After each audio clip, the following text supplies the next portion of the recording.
Hi guys, and welcome to another episode of the Boxing Coalition. My name is Cam. Joining me tonight, Hamada and Daniel Lim. Hope you guys are well. I said it for the last few weeks, a lot of domestic boxing going on. A lot of lack of interest from, across the sea, because when nothing's happening in the States, it almost feels like nothing's happening in boxing, but we'll soldier through it. Hamada, I know you caught the Gavin Eggington fight today. I was talking to you earlier before the show. I said it was an enjoyable fight to watch. What did you think? Fun fight, man. Great stuff. Back and forth. Action between both guys. Gavin put it on the line. You gotta give him credit. Showed a lot of heart in there. He was hurt on numerous occasions. Came back, firing back. I thought Gavin started the first round off quite well. Was doing what he normally does. And then pretty much the fight kind of changed after the knockdown. Like, Eggington literally forced Gavin into a fight there. Like, Gavin couldn't, or decided not to do what he was doing before he actually started to engage with him. And it actually made for a great fight to watch, man. And Gavin's got this problem, and you've talked about it numerous times, where fighters put too much weight on their back foot, and that's why he got knocked down, because he couldn't do much there, because Eggington just shot the 1-2 down quick, and all his weight's on his back foot. I don't think the punch actually hurt Gavin that much. I just think because all his weight was on his back foot, and Eggington got the 1-2 off sharply, Gavin had nowhere else to go, because he could only fall backwards. Yep. So, yeah, and Gavin was doing that a lot of the time, a lot of weight on his back foot. And that's a bit of a problem when you're fighting, because obviously you want to be neutral, you want to have 50% on each leg, so you can maneuver in and out quite smoothly.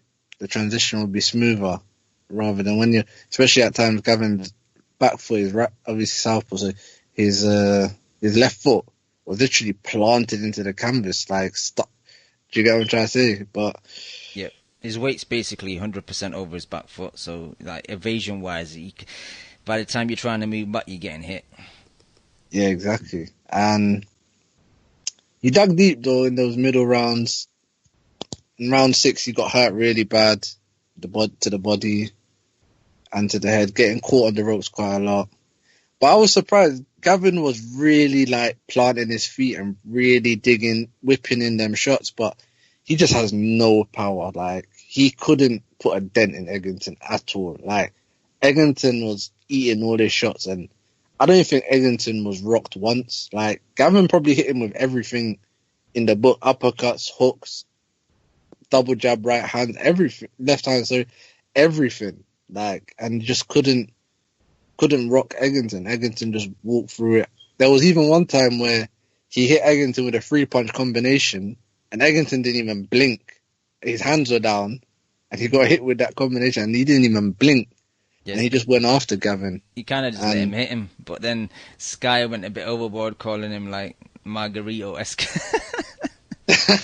Yeah, obviously, you know what Sky do, but it was an entertaining fight. I mean, what was what's the ref's name again? I don't know his name. Yeah, I think Victor Loughlin's one of the best British referees around at the moment. What do you think about that standing count? That was a big boo-boo, man, because I think he got caught, like, he was going to stop it, but then he saw that Gavin wasn't too badly hurt, and he kind of just fucked up, because he shouldn't have given him a standing 8 count. He should have stopped the fight if he's going to jump in. Exactly, yeah, because there was no need for a standing 8 count. Isn't standing 8 count illegal anyways? Like, it's not illegal, but it's not.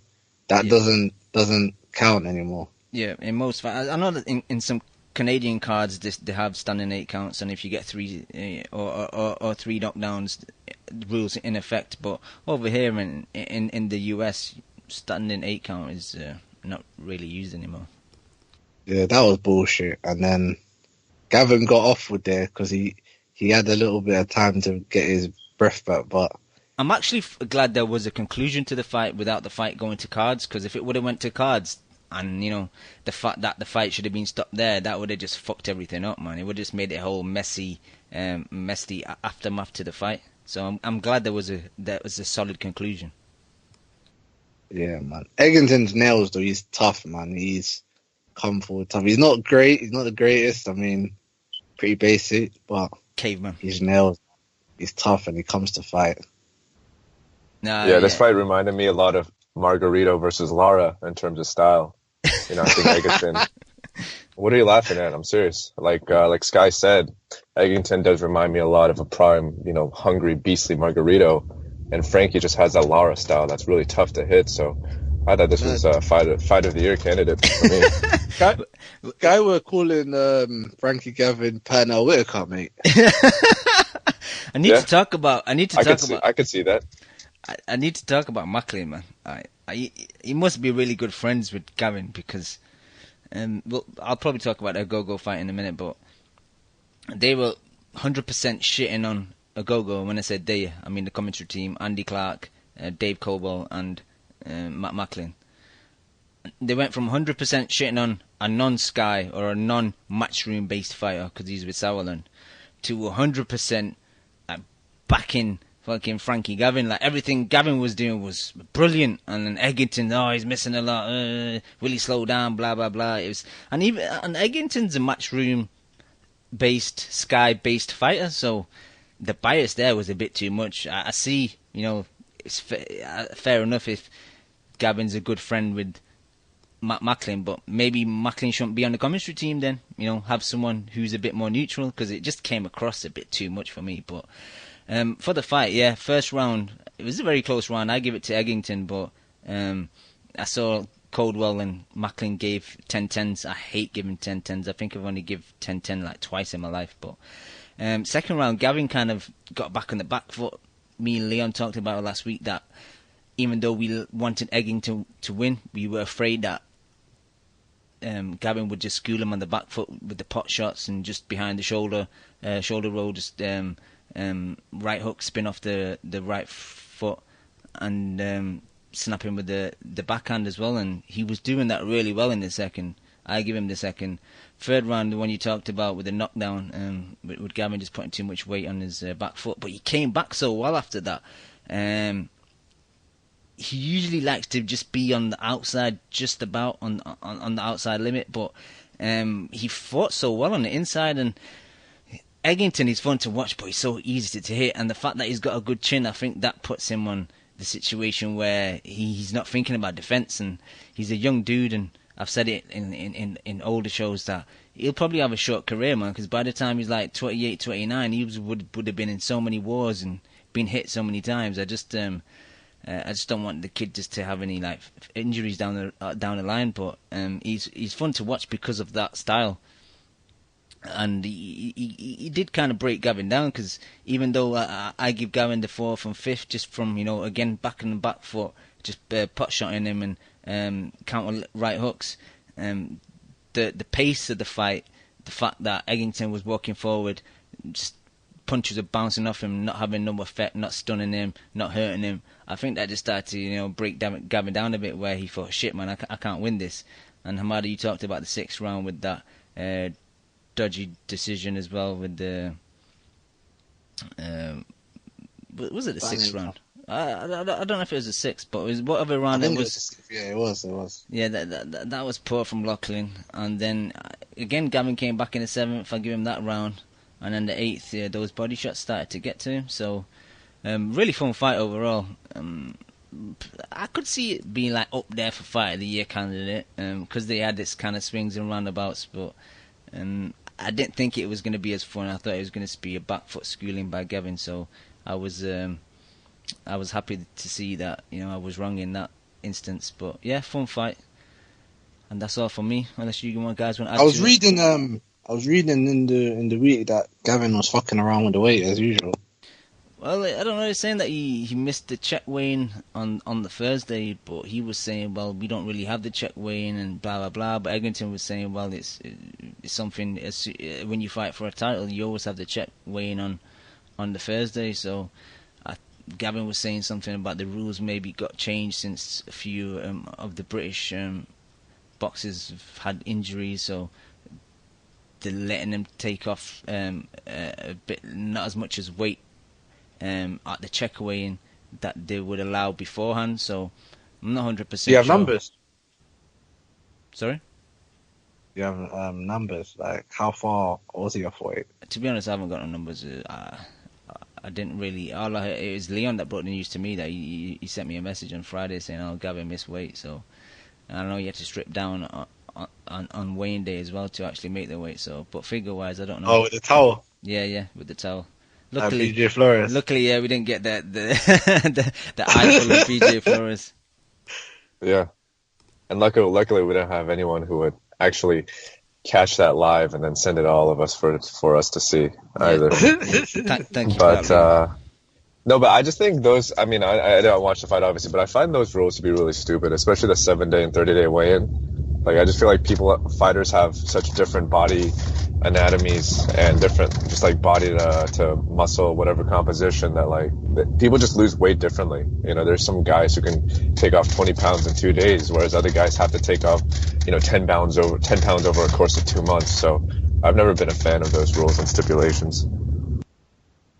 Yeah, I agree with you. The only one I don't mind is the IBF one with the 10%, because I think that just keeps guys in, similar sizes in their weight class. I think guys that balloon like 20, 25 pounds the next night, I don't really think that's fair, but...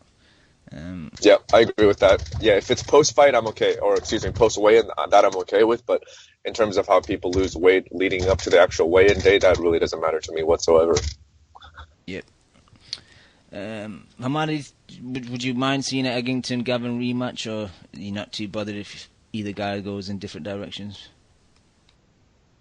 I'm not fussed, to be honest. You think Gavin should go down to 40 though? You can't, man. Gavin can barely make 47.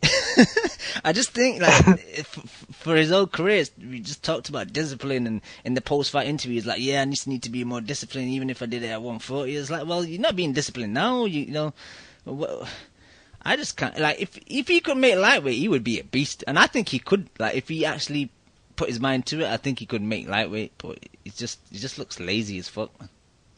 Gavin loves a pizza, man. And a burger and some chips. All at the same time, that's the problem. But yeah, Macklin was shit, man. How can Macklin say this is the best he'd ever seen Gavin fight? Like, Gavin was getting beaten up. No, but there were rounds when he was doing okay. He done all right. I mean, but I don't know. I thought majority of the fight, Eggington was putting a beating on him, really. But there was a few moments where, obviously, you know how Eggington's leaky, obviously, with his defense, and Gavin was hitting him quite often. But yeah, man, Macklin was shit, to be honest. And I don't know, but I actually thought Macklin was good, but maybe, like you said, he's probably friends with Frankie and was just playing the bias cards. Macklin's actually not too bad if he's just in the neutral corner, but because in other cards when he's just kind of calling the fight, and he's actually good at breaking stuff down and seeing things before they happen, and then and then they happen. So yeah, overall he's okay. It's just if he's got a horse in the race, he's a bit biased. But yeah, I won't mind a rematch. But Eggington, I just think anyone high level kind of skews him. So I think he's just kind of like just European level at best. But he's fun to watch. So Eddie Hearn will get his money from him, milk him until someone else comes along. But quickly just touch on Undercard. I don't think you saw it, Hamada. Did you see it? The Singleton versus Agogo fight? Nah, I didn't see the Agogo fight, but... Sorry, Cunningham versus Agogo. Sorry? Sorry, I just got the name wrong. It was Cunningham versus Agogo. I never seen it, but he come in for a lot of heat on Twitter afterwards, man. But yeah, go on if you want to break it down. Yeah, it was an okay fight. Agogo, he's got a weird style, man. He just looks very he just looks very awkward when he's throwing his punches. First round, I'll give it to him, man. He was just trying to just get in range, landing his jab and on his backhand, but it was a bit similar to the Gavin Eggington fight, because Cunningham's a southpaw as well, and he's a bit like Gavin. He kind of puts his weight over his back foot. He's trying to looking for the backhand counter, and he got some success in the second round, I think, when he managed to drop Agogo, and for the rest of the round, Agogo was pretty shaky, man. Like he was doing the dance, and he was just trying to throw back, but he didn't look steady when he was throwing. So it looked like if he gets caught again, he's going to get dropped again. But it was quite surprising because Craig Cunningham is not really a big puncher. He's only got 14 KOs on his record. So the way Agogo was just dancing all over the place, wasn't really good, because it looks like his punch resistance is ridiculously low. But so what? Agogo was put on like Queer Street and that, like he was staggering around the ring and shit. Yeah, it's on YouTube, man. Davey Boy Essex put it up. But have a look at the second round when he gets dropped, man. And after that, yeah, he looked pretty out of it, to be honest. But he managed to make the round, and then he came out with a lot of criticism from Colwell and Macklin, but it was justified because what they were saying at the time, I was kind of agreeing with it. Like, he was falling short with a lot of his punches. He was getting countered a lot from Cunningham, and his range just looked really off.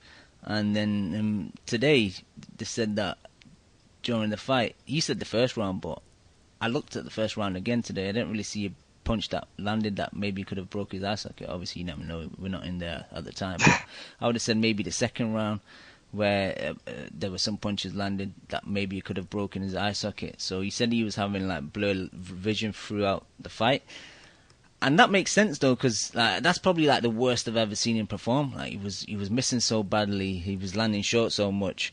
He started to, win a few rounds after like the 4th, 5th, and that only because I think Cunningham started to look for the single punches to drop him again, and that's a trait a lot of people do. They get an early knockdown and they think, well, I can do that again, and then the output goes really low, and they're just looking for those one shots.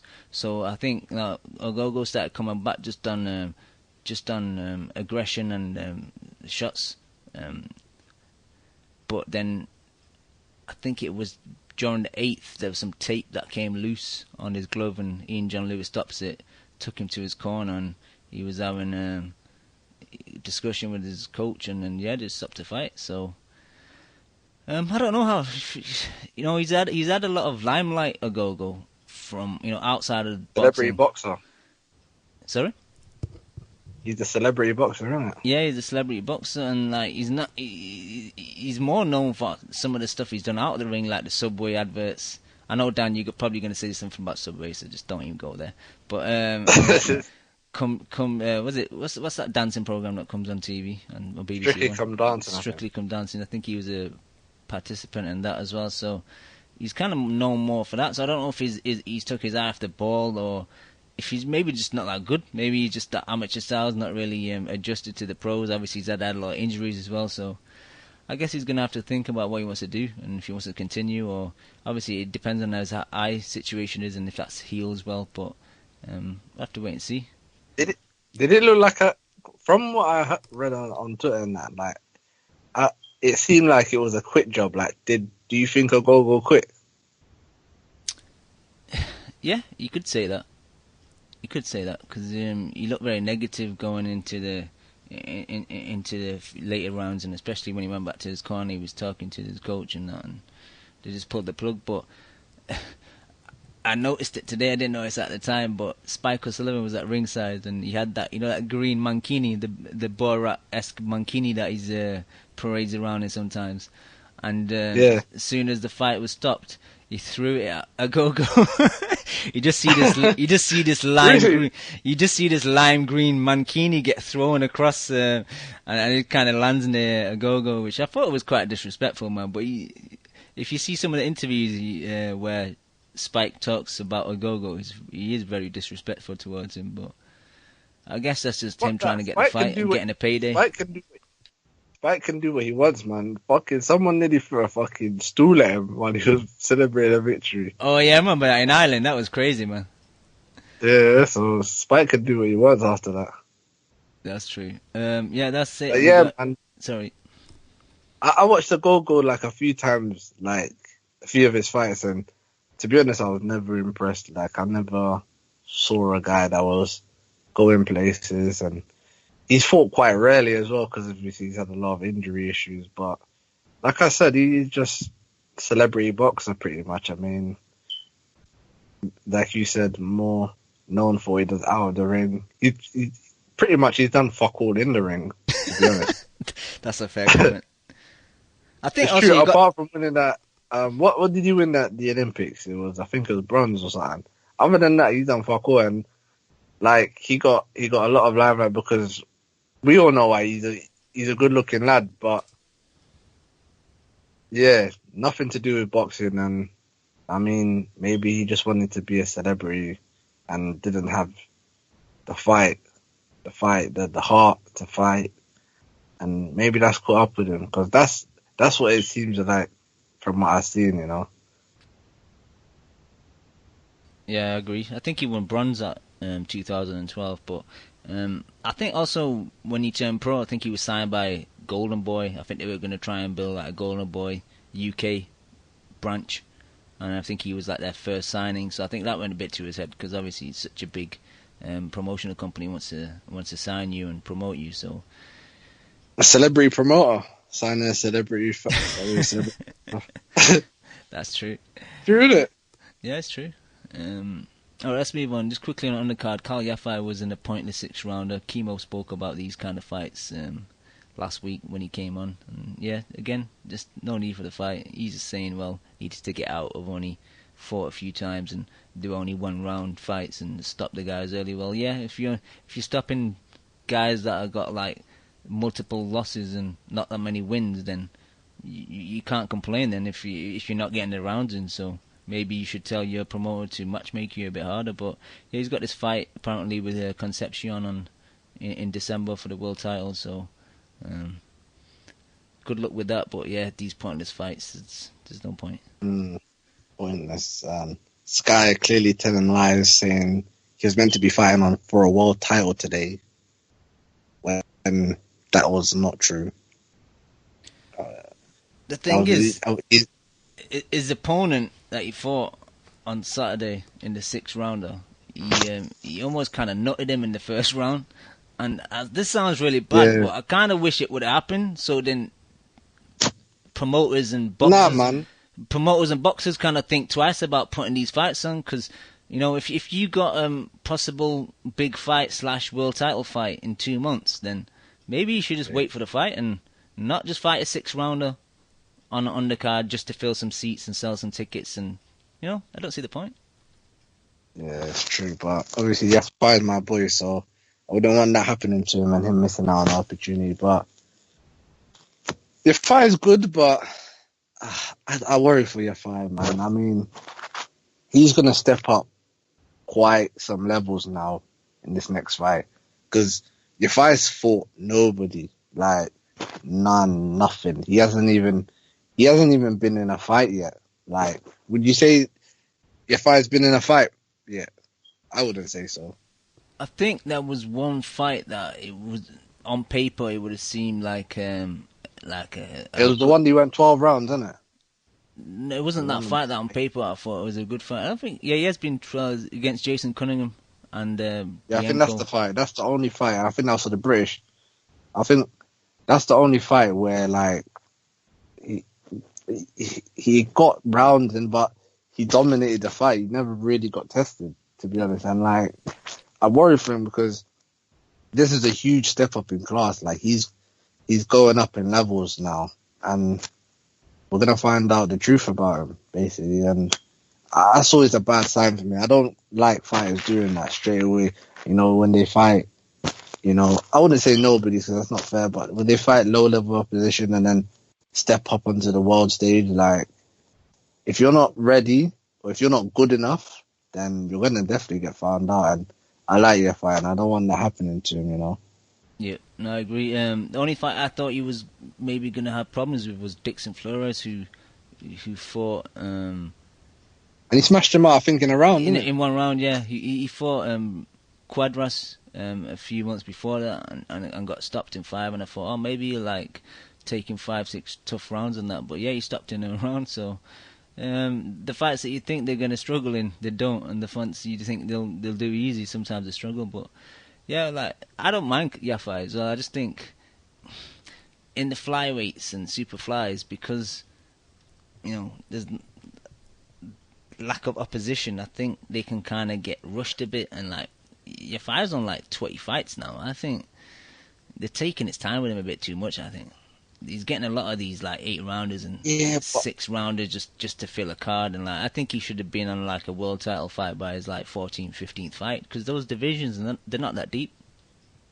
Yeah, but at least he should have fought like a world title challenger, like fight someone that's lost to Quad. Obviously, he fought the Dixon Flores, but like someone else, someone that's Dixon Flores probably isn't that good. Someone like I don't know the super. You're talking to the wrong guy about the super flyweight division, but say for example, someone that's lost to one of the champions, like fight ex world title challenger before this. Like he's just got nothing. Like, and I'm just worried, man, because it's gonna be.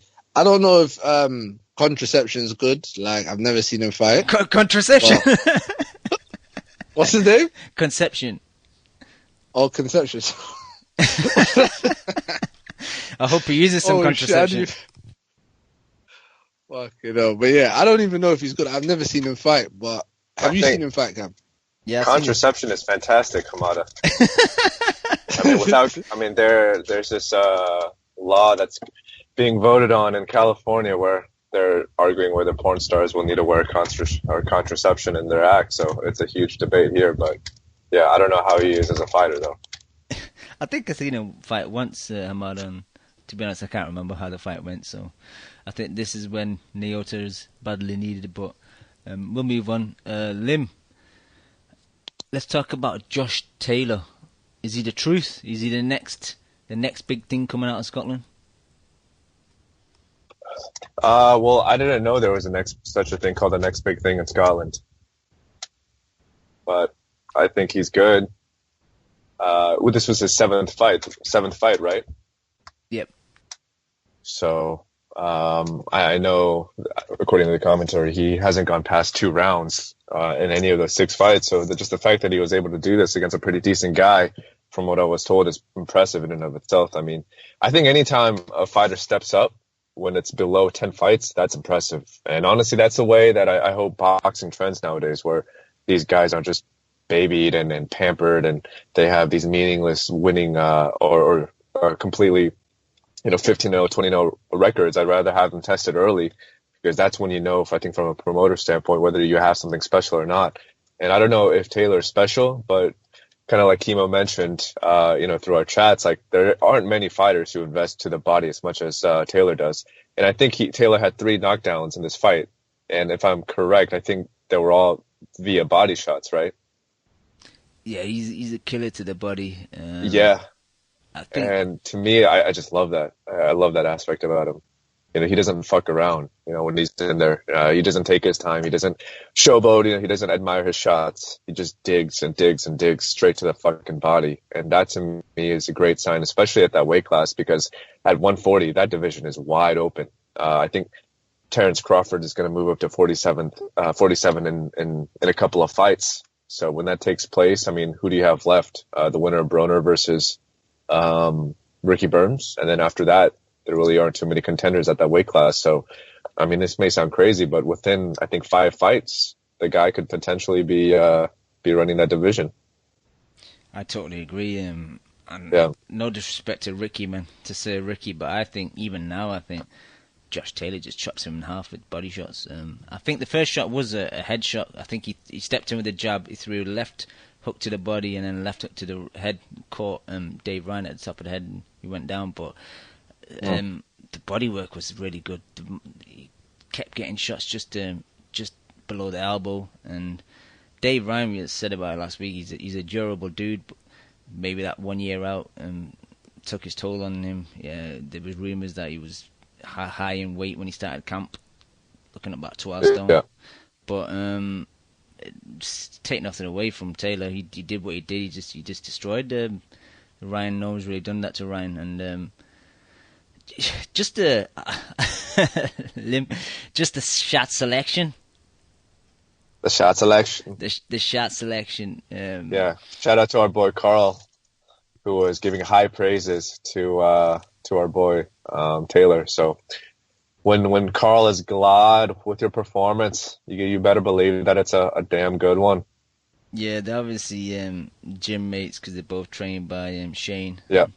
Both on Cyclone Promotions as well. But the whole Channel 5, I think, the Channel 5 promotion and having Dempsey as the main anchorman and having Matt Farrar and Richie Woodhall on the commentary team. Kimo was saying to me when he watched the fight that he just really enjoyed the commentary. Kind of took him back to Jim Watt and Nick Harling. So I definitely enjoyed it. And Taylor, he's a beast, man. He's a beast. I'm on the bandwagon. Yeah, he's good.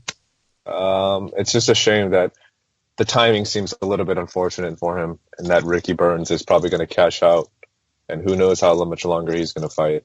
I think that Broner fight is probably just him and his team knowing that his career is pretty much ending now. So why not just get a big payday and make way with what you've accomplished so much? Because to tell you the truth, I mean, I'm not a big Ricky Burns fan. I know Chu loves him to death, and rightfully so, but to me, he's just I never really pegged him as a good fighter.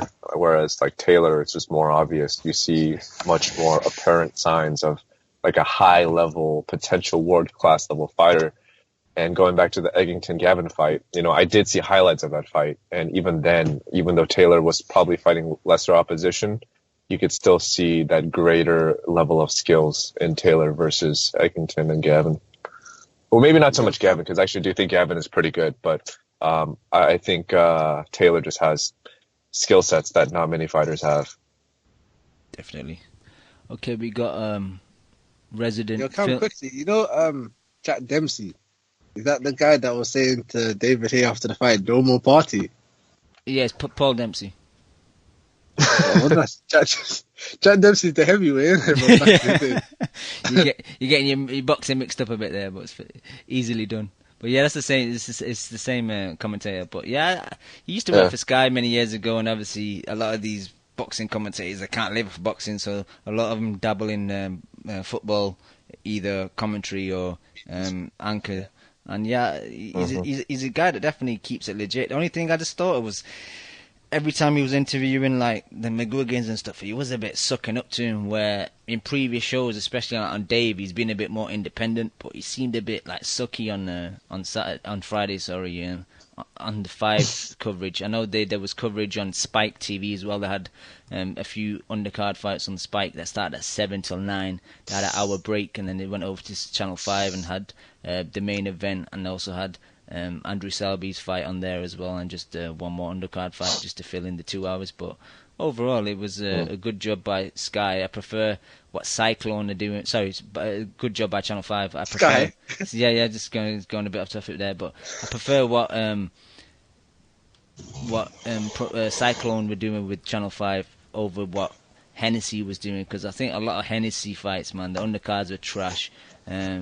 And a lot of the main events weren't that good either. So Cyclone have definitely got a better start. I like to see what type of figures they're going to start getting. I know they got the Groves fight coming up as well next month or in December, whenever it is. So I like to see some figures and see if they're better than some of the stuff that Hennessy were doing. So we'll have to wait and see. You want to analyze the numbers, yeah? Exactly, yeah. But we got a resident. He's got pull, isn't it? So obviously he's not Fat Mick who can't do anything. I mean, the McGuigans, especially the fact that they're putting Frampton on as like an analyst as well. They're not stupid. They know that Frampton's a big attraction, so that's definitely just going to pull numbers in their own. And they kind of half mentioned his upcoming rematch with Leo as well. They didn't really give the full details about location, but they did mention that the fight, the rematch was happening as well. So that's another reason for to draw more viewing figures. So it's definitely I like the way Cyclone move. I like the way they do this stuff. I think their matchmaker, whoever it is really good, because on the undercards there was some really well matched fights. So props to Cyclone. Hey Cam, you know that rap song called Cyclone? By who? I think it's by Pitbull or some Latin rapper here in the States. It's a shit song, but it's a really kind of catchy dance club song. Please don't call that rap. The Cyclone. Yeah, whatever. Faux rap, but it reminds me of Cyclone Promotions. So maybe we should play that on the next show. Get the listeners what they want. Maybe not. Okay, we got a resident. Movie reviewer on the line. Brian, what movie are we reviewing tonight? I went and seen Jack Reacher this morning. Oh, we can't review that. I've not seen that yet, so you can't do that. Right, well, we can definitely do 50 Shades of Grey then, because I did watch that last week. Let's just stick to the boxing instead. Right, cool. See, before I get to the point you were talking about McGuigan Channel 5 and that, I want to... was it Lim that it said something that he didn't really rate Ricky Burns? Yep. I never rated him. Right, this is what I'm going to have to break down here, because I say this to Hamad all the time. I don't know why he tries to troll me. Nobody has ever said that Ricky Burns was this great fighter. But what everybody likes about Ricky Burns over here is the fact that he was never meant to win one world title, never mind 3, regardless of how he got the 3 world titles. He was never destined to win anything. He took fights with Alex Arthur and Johansson early on in his career, and nobody thought he was ever going to win a world title. Now, with Josh Taylor is far superior talent-wise, but at the same time, Ricky's got more than he should have ever. Kevin Mitchell was about 10 times the talent of Ricky Burns, and that's how we all like him. It's not that we think he's like fucking Roberto Duran, it's just the fact that he's done more out of his little talent that he had is like people that should have done. So it's not the fact that we worship him because we think he's amazing. We just worship him because of the fact that he's some guy that is a really hard worker that shouldn't have got where he is and did get to where he was because he grafted, which other people should maybe fucking take into consideration. They should maybe train the way he trains, and they'd do better. Like, for instance, the fight at the weekend, Frankie Gavin, an absolute embarrassment. I've never celebrated so much in my life to see somebody lose, and I don't get... And it was so biased at the weekend with regards to Gavin. We had Matthew Macklin, he's been in the gig for a couple of weeks and he's just turned full sky. That was it. His commentator was an absolute disgrace. He basically gave more credit to Frankie Gavin losing by stoppage than he gave to Eggington for winning that fight. It was an absolute fucking embarrassment, right? Frankie Gavin he couldn't even make light welterweight for the Olympics, when you would have thought that was the point in time where you were supposed to be dedicated to the sport to try to get the Olympics. He couldn't do that because he's just a big fat bobble-headed loser, right? And then now he's been at the game. He should actually be in jail, but that's neither here nor there. And then he can't make weight at the weekend, and he's still got an excuse. See, Frankie Gavin's lived his life with excuses. He's a bit like Kevin Mitchell, where nothing's ever his fault. He's never lost a fight because it's his fault. No, it is your fault because you're a lazy fat bastard. I mean, I'm no skinny, right? But I'm not a professional athlete either. So I've got the right to call these people fat fuckers because I pay for my Sky. But... kind of going off on a wee bit of a tangent there, but Josh Taylor, I was at the fight of the weekend. It was good. It was good, Pete. But I'll start with McGuigan's. See with the McGuigan's and Channel 5, McGuigan's got a bit about, you know Eddie Hearn's got a fan club, so he right off the jump. He's got his own following already, so people just go to his shows because of who he is, not because of the fighters. And this is a bit like McGuigan. McGuigan's got a bit of following. There was people from Belfast and Ireland over at that show on the weekend. It was crazy, all because of the promoter. So he's got a bit of a head start with Hennessy, and to be, I don't know what it was with Hennessy. Hennessy had Fury, who should be the most marketable guy in boxing, considering he's a self-promoter, but then Kid Galahad was one of the most. I think Kid Galahad would have beat Quigg, so he had a bit of talent. He had the gear and that. He really did a bad job, all things considered. But I think the good thing with McGuigan is he's got the name. He's a Hall of Famer. he's got his like casual fan base who will follow him and no follow the fighters. As to his stable, he's not got a big stable, right? And I don't know if I mentioned this before, but what he does is he's not got the time, the money, or the patience to build a fighter. He's not got that. So he's used to the mindset where it's sink or swim. He will throw you in hard early, and if you're not good enough, you will lose. Then he'll just move on. And that's what he done with Conrad Cummins. He's been in some right tough fights, and whether Conrad maybe listens to this or not, because we said this to him at the weekend, he makes fights too hard for himself. Everything that Shane McGuigan tells him in the corner, he doesn't do, and he just ends up getting into a war. But that's basically how I think the McGuigans will be successful on Channel 5, basically because of his name, because he's got his own followers. But Josh Taylor's great. He should have went to the Olympics, but when we spoke to him last year at the Frampton Avalos fight, we were like, "What are you over here for?" No, we're just over for the weekend just to watch a fight. So we obviously knew there was something going on there, because you don't come over here, you don't go over there for nothing, because there was some definitely on, because he'd been popping up at like Frampton fights before. Eventually signed with him, so we asked him why he turned pro, and he basically said that because of the politics of like UK boxing, they kind of more favour like the English and the Welsh, and he didn't think he was going to get picked anyway. So he turned pro early, but he's really talented. I mean, but I need to give credit to that Dave Ryan. See that body punch that he went down with? Most other people would have quit with that. They wouldn't get back up there, and he was refusing to quit, and it was good. And he didn't want to stop fighting either at the end. When it got stopped, he could have maybe carried on. I think it was about a quick stoppage. It was a Homer type stoppage, in my opinion. But I may be just a bit of a savage, and I just like fights going on a bit longer. But that's just me. But he's got everything. The way he kind of moves about the ring is great. I'm not the way like Cam is with southpaws, but I do like my southpaws, but I'm not in love with him the way Cam is. But I do like, it's one of the first things I noticed in that, and he fights off a jab. And if people have heard me like speaking on our podcast and all that, that's all I go on about. If somebody's got a right good jab, they can work off that, and everything else can fall into place. They can work on other things and all that. But he stuck to a game plan. He's good. He bit down annoyed, didn't he? Didn't let the guy push him back. And in my opinion, like, I don't get to a lot of good fights. I went to the Golovkin fight. It was a bit of a mismatch, right? But I know Taylor was dominating that fight, but it was a good fight. It was a good crowd. It was good watching that live, and it was good seeing. It's just good seeing the next King of Scotland in action. It was magic. But that's my rant. Yep.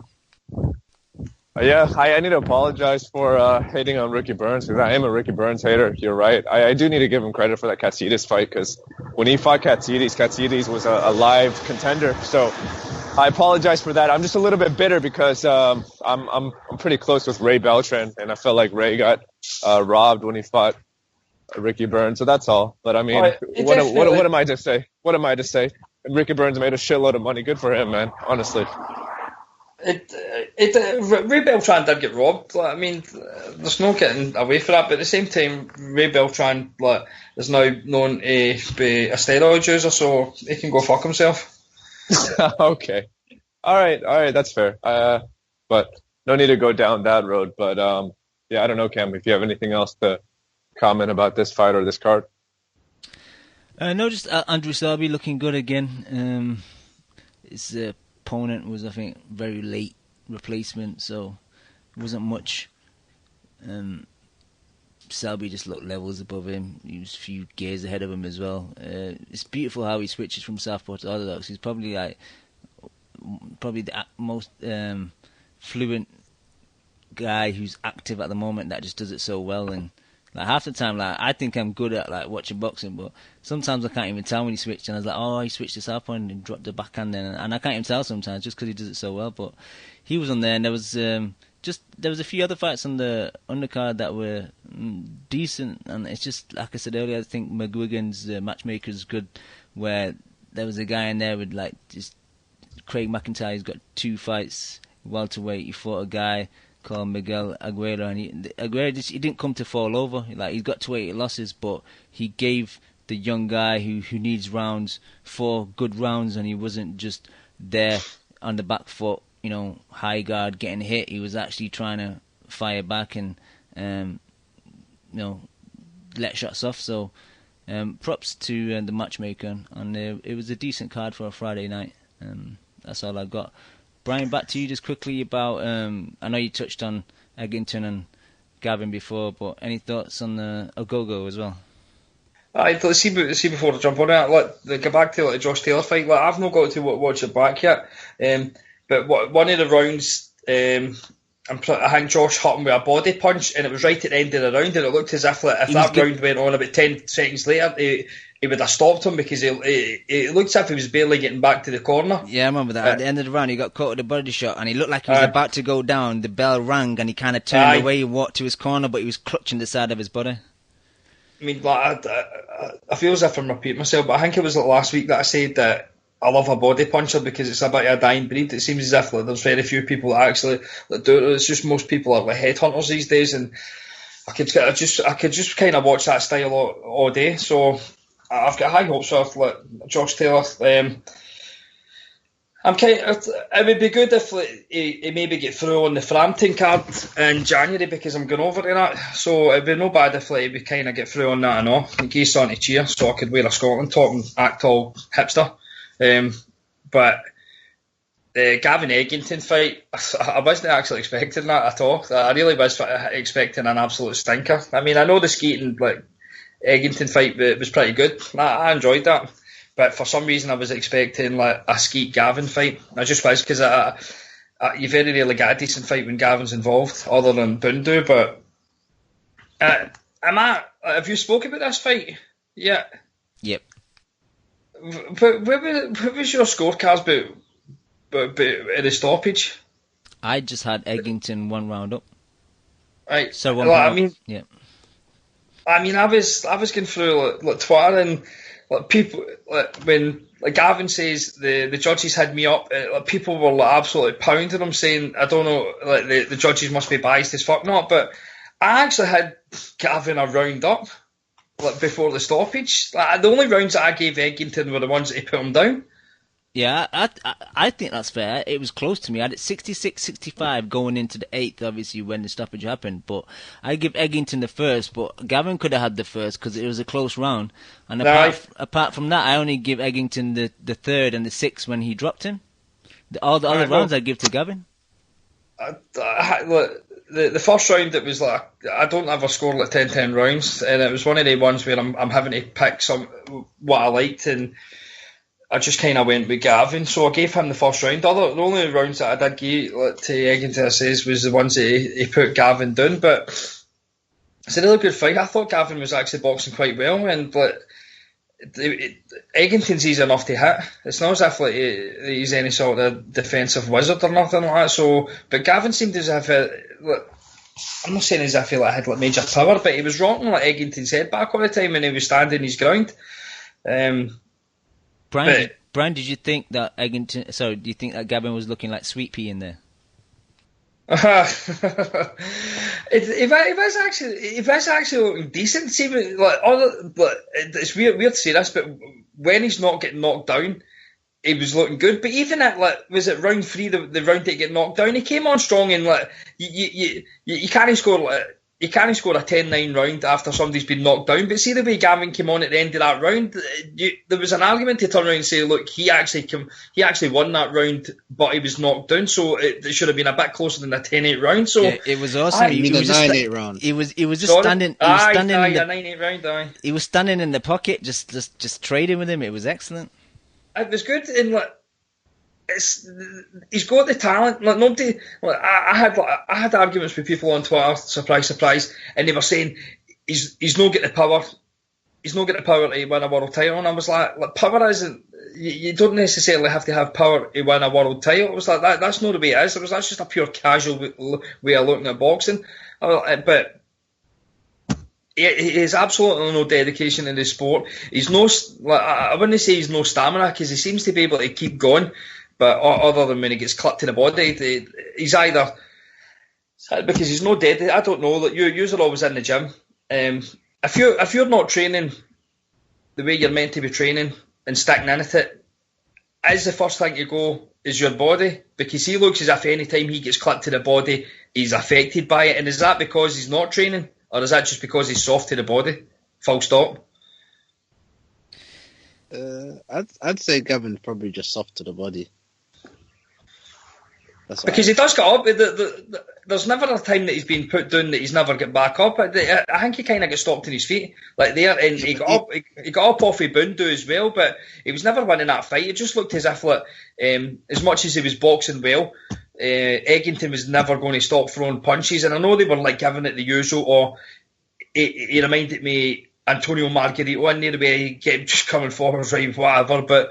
He was relentless, man. He was going to break him down at some point. That was never ever going to go 12 rounds. And see if that went 12 rounds, that was going to be like a Jeff Lacey type beating, where eventually he would have took that much of a bad beating. He'd have never been the same. But I honestly, this might be harsh. I don't ever want to see Frankie Gavin in a ring again. I don't need to see people like that. I really don't.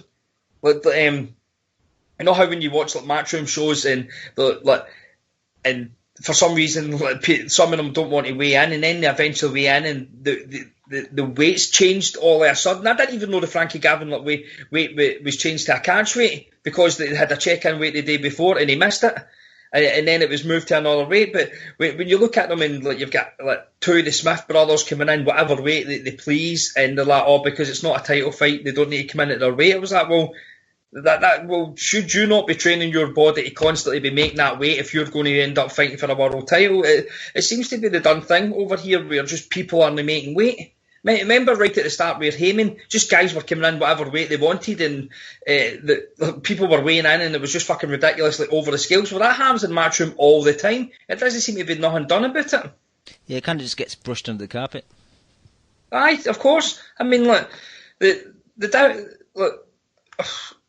Warren cancels cards, right? So that's 100 times worse. But Hearn's got a bit of an issue here with a lot of these guys. Like, for some reason, they've always got catch weights. Like Paul Smith, I wouldn't even say is a super middleweight, and he comes in at light heavy and a cruiserweight. So it's just suicidal. But I don't ever want to see Frankie Gavin in a boxing ring again. I couldn't care less if he never fights again. He can geese all the excuses he wants, but I'm not there to pay my money to have to sit and watch people that don't take it seriously. And this is what I get pissy over. Like, the people that are buying Sky are technically funding Matchroom Sports, right? The people that are going to the shows will be funding it as well. But Sky Sports is funding what they're keeping going, right? I don't want to have to be paying my money, and I only buy Sky because they to watch Real Madrid. And, well, I only buy it to watch Cristiano Ronaldo because I'm a casual, right? And Celtic. We don't need to watch them because we always know they win. And the boxing, I don't want to be paying my money to watch these fat tubs of shite, no making weight, then give them all the excuses under the sun, then still turn around the next day and say I'm going to knock them out. Frankie Gavin's not knocking them down. I don't even think Frankie Gavin could knock me out. So Brian, you don't pay for Sky for Chinese football and MLS? Oh, honestly, see, every day you turn on Sky, there's something new shite on. I mean, I used to watch Kabaddi on a Saturday morning before Transworld Sport, and it's not the same. It's not the same now. They've totally jazzed it up. It used to be, Cam, I don't know if you used to watch it. It used to be it was out in a mad dirt stadium where there was a crowd round about it, but it was outside and they were bare feet. It looks like dodgeball now. It's pure cheap and jazzy. But they've got absolutely everything. There's Fishermania and women's sport and all that. The darts is alright. You can get a carry on at darts, but they've got some amount of shite. So I only really buy it for one or two football teams and the boxing. I don't want to have to be seen. Gavin, people should be washing their hands of Gavin. The guy's 31-year-old. He never made weight for the Olympics, and he can't make 140, and he sure as hell isn't a welterweight. I mean, his bird is tidy, though. Is she? Yeah, she's tidy. Well, what do you think? I don't know. I've not seen her. I'll need to go and have a wee look at that now. Brian can go Google his other half now. Brian, quickly, just Agogo and Cal Yafai in a pointless 6-rounder? I know a lot of people are like high on these Yafais, but I've never got into one of their fights. They're matched really easy. They're fighting absolute bums all the time, and there's only so many times you can watch the same fight over and over. Is he fighting for a world title in December? That's what they're saying, yeah, against Concepcion. Right, well, that'll be decent, but I don't know. I said this at the weekend, Birmingham, even just saying that name is boring as hell, and I can't get into anything for Birmingham. I just can't. I couldn't even watch the football teams or nothing. It's just an empty. But honestly, do you know what I mean? It's just Birmingham. You listening, press pass ball. And I just can't get into the Yafais, and as much as people turn around and hype them up, I just can't. I don't know. Maybe it's just their accents and things like that. I don't know. I'm being weird. Khaled's much better than Gamal. Brian, to be fair though, Birmingham boxing's probably better than Bay Area boxing. I do love taking an L. Just as bad. But I like Eggington. I do like him. But Agogo, I don't know. Are they saying that he's got broken some sort of broken eye socket? And was that for a punch? He's saying it happened in the first round. I think it happened in the second, but yeah, from a punch. Right, because look, I didn't really notice anything during the fight, but I seen people like Shep for the next big pod. He was saying that I think he was getting a dig like Eddie Hearn and that, saying, "Do you know how?" There was a bit of damage done in the first round, his balance seemed to go away. He didn't know he wasn't throwing punches properly, and it looked as if there was something the matter with his eye. I didn't actually notice this, but was there some serious damage done? Because all I seen was him just kind of getting hit with a punch, and it just seems as if he never ever recovered.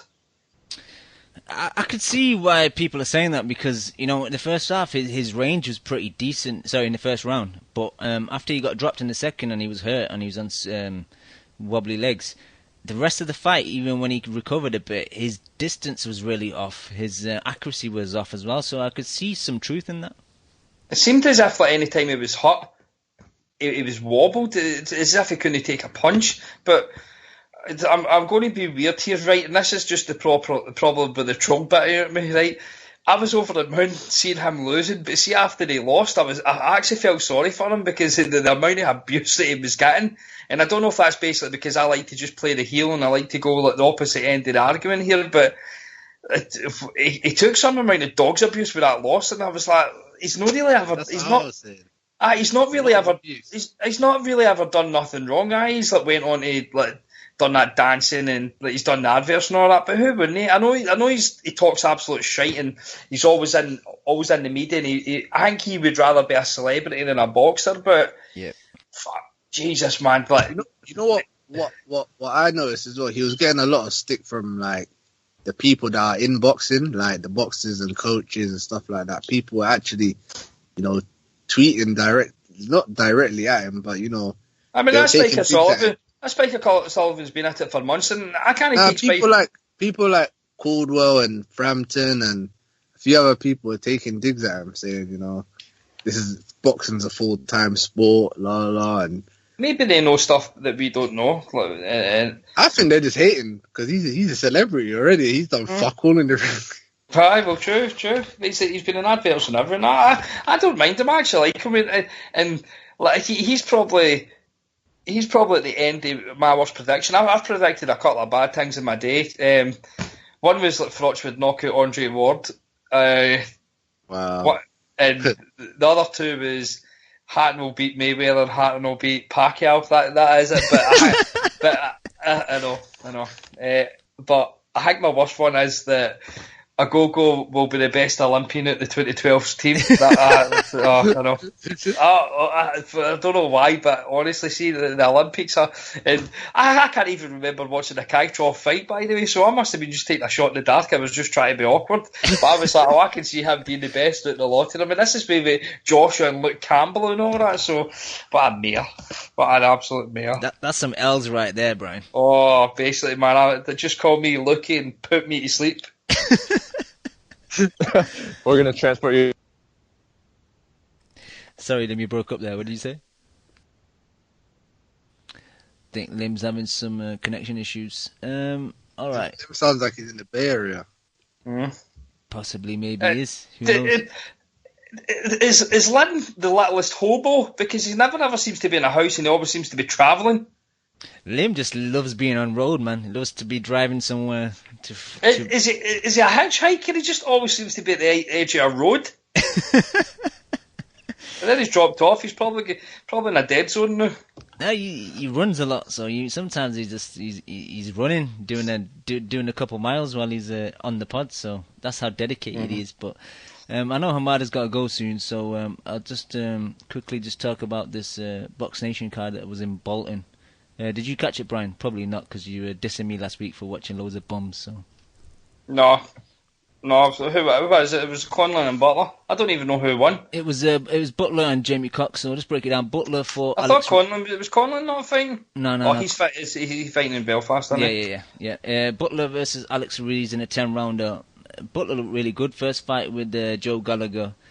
I'll get to this later about his relationship early on with Gallagher, but against Ruiz, like, good matchmaking for this fight. Ruiz. This doesn't make sense, but Butler schooled him in a competitive fight. The reason I say that is because Butler looked really good, but Ruiz was trying. He kept coming forward. He kept trying different things. His punch output was good. He wasn't just a guy that came to fall over. But Butler's just movement in and out was really good. His shot selection, his mixing up his punches to the body, to the head, he looked really good. The thing about Gallagher, I don't know. Pre-fight, they're showing some interviews about him talking about Joe Gallagher, and afterwards as well on the ring apron in his post-fight.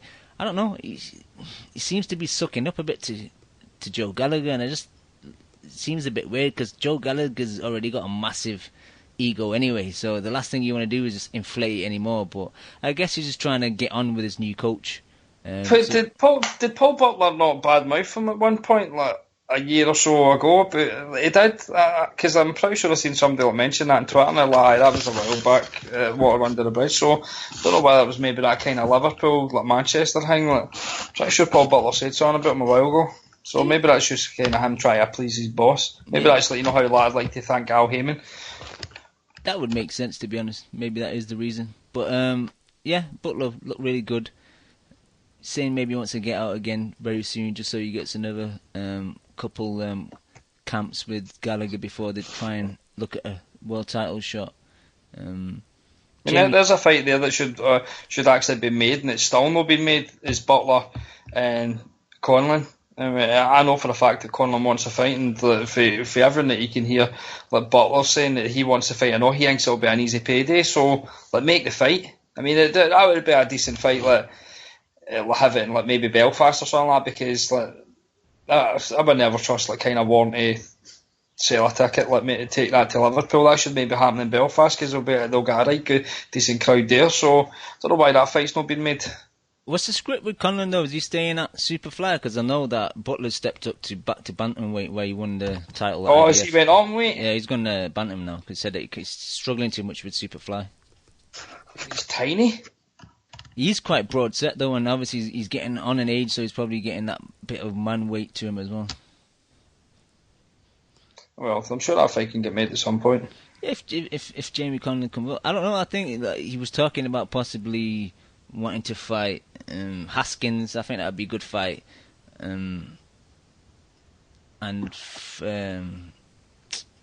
What's the twins in Doncaster? The one that trained by Conlon. I can't Back 20 Gav.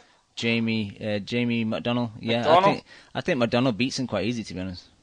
It maybe would, but Conlon's always in good fights. It'd probably be one you'd want to watch, because McDonnell likes to sit just on and train and all. So that'd be a good fight. But I think the way that the McDonald's talk, they're not even interested in boxing. They're just trying to make as much money as possible before they just jack in, aren't they?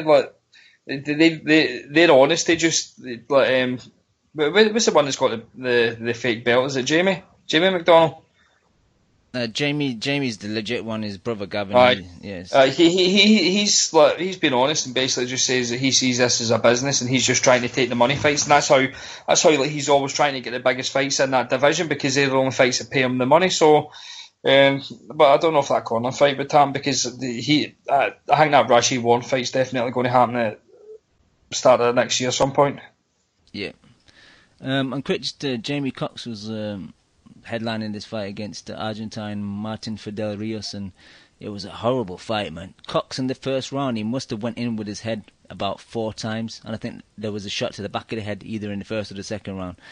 And like Rios was no angel. It almost reminded me of the Brandon Rios versus when he fought the Argentine guy, Chavez. Chavez. Yeah, it was just so dirty, man. Like, and you could tell that Rios was like winding Cox up as well, like he was like kissing on him on his fucking on his neck when they were in close, when he was trying to like headbutt him, and he was like grabbing his ass at one point. But the thing is, Cox, like, he could have got thrown out multiple times and the ref was so lenient with him, like. And then Rios, he got 3 deductions, which should have been, disqualification, and I think the ref just lost count of how many points he gave, because he gave 2 to Cox and he gave 3 to Rios. It was just a really weird fight, man. Fucking Andy Patterson thinks that like Cox should have been disqualified. I think he should have, even like after the first round, because he got 4 warnings for going in with his head, and some of those headbutts, were those legit trying to go in with your head, where you're trying to like when you're trying to nut the guy, and he was so lucky that he didn't get chucked out, to be honest. I mind that boy for Newcastle, he get like, disqualified for headbutting that French boy. Saunders. Aye, Saunders. Bradley Saunders. It just seems as if it's like a kind of cheap way to go if you're maybe like struggling. You're just kind of trying to head at a boy. But that Jamie Cox is good at him, though, and he's got a bit of a nasty streak about him. But if reading on like Twitter, people say that fight either way should have been one of them should have been disqualified, and it should have probably been Jamie. But they're not going to disqualify him, are they? Because he's like one of the boys. Yep, no, I agree. I think Jamie could have been disqualified, but his opponent could have been as well. It's just a really weird fight.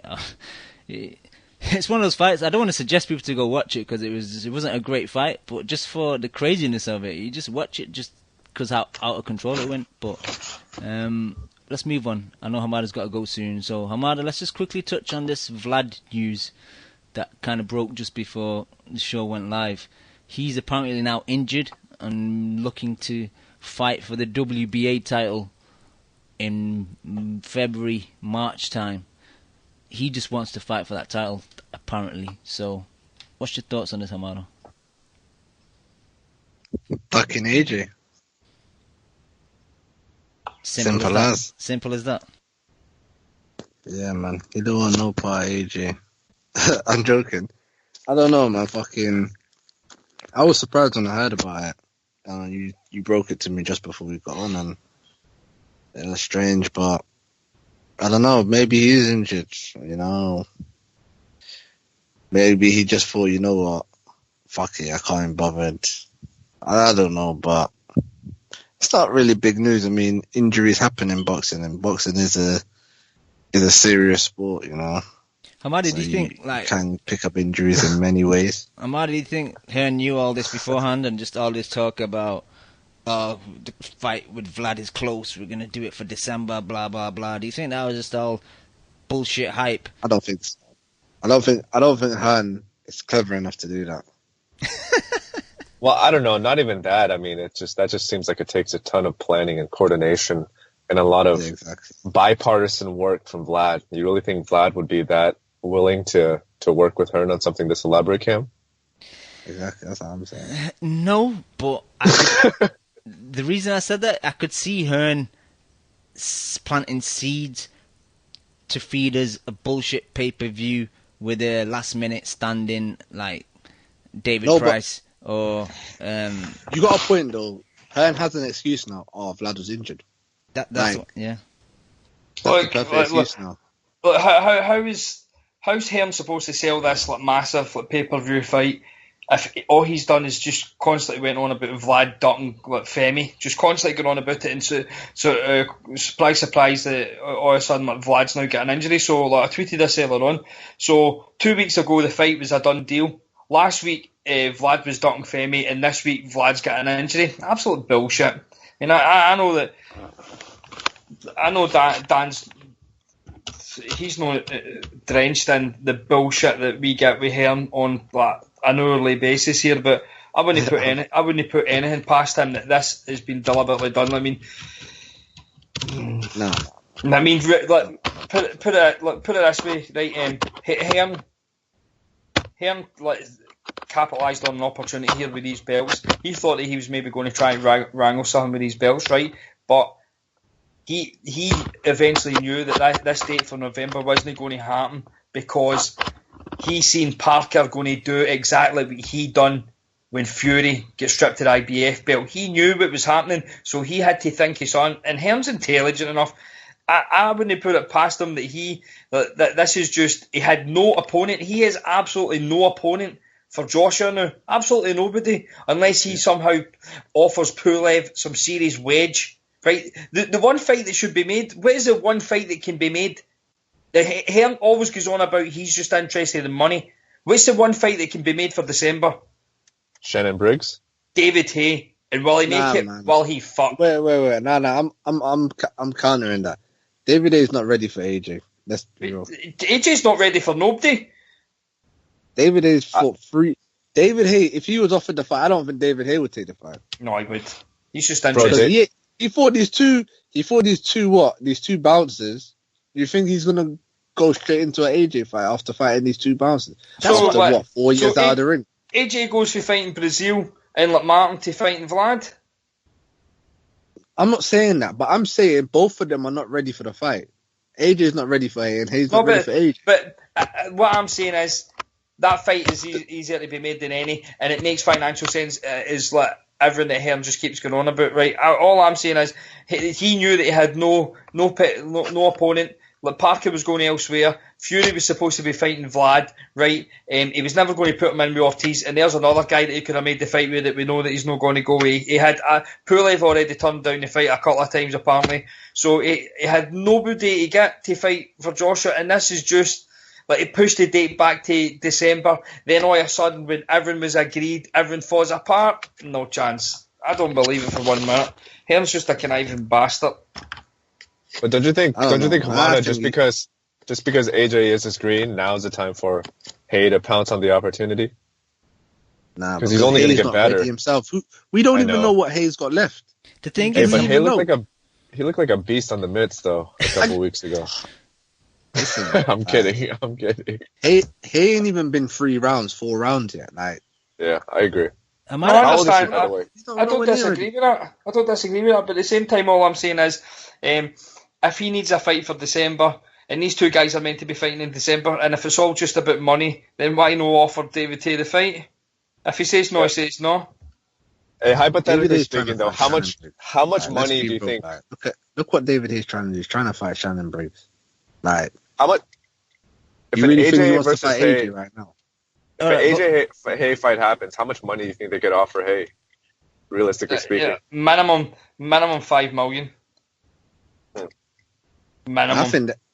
I totally disagree. I think that's a huge fight. No, we know that, but I'm saying minimum. Fury and David Haye were getting $5 million each, so I'm just saying David Haye's getting a minimum of $5 million. So just think I know that sells out Wembley. We know this is a stadium fight, but you're only having one stadium fight a year. If that, and Hearn's only ever had one in his fucking life. He keeps saying everyone's a stadium. So if they're saying that the Vlad fight is in March or April, it's still freezing over here. So are they trying to say that they're going to have 2 stadium fights? They're going to have Vlad, then they're going to have like David Haye in the summer. I know promoters. All they do is lie. But just for once, I would like them just to fucking be honest and just tell the truth. Just for once, I'm sick of getting the piss ripped right out of me. Nobody. But 90% of people didn't think this fight was going to happen, and they always thought that he was leading them along. Steve Kim says it. He's a bait and switch. He gives you all these names, and eventually you get down the line and you get to the shite. And like the Asylum have said it for since this all blown up. They turn around and says they look down the names and you're like David Price. Eventually, it's going to get down to these names. I was like, there's none of these people are going to take this fight. Ortiz, he signed Ortiz. So why not put Ortiz in that Monaco bill, then give to Joshua at the end of the year? I know why it's a rhetorical question because he's too dangerous. I get that and nobody knows him, but who cares? Joshua sells pay-per-views no matter who he fights. Just fucking gives a good fight. Do not give us... You know what? I realised that's a load of bollocks, man. Like, you see Ortiz and that. Like, you can sell that fight. Like, of course you can. But the truth is, it's a fight that AJ could lose, so they don't want to take it.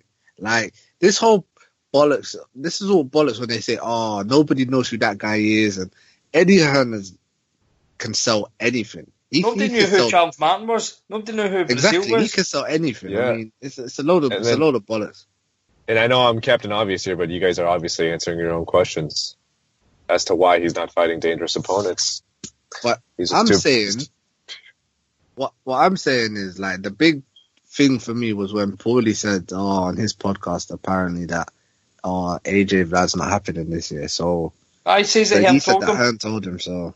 And then this kind of all goes back to, I think, Hearns' very good skill set in selling fights. And like you guys mentioned, him allowing to create these elaborate scenarios for fans to think just enough that they are actually making a concerted effort into getting a quality name in there. And then last second, just him fighting absolute shite, like Brian would say, because he can sell fucking anything he wants with it.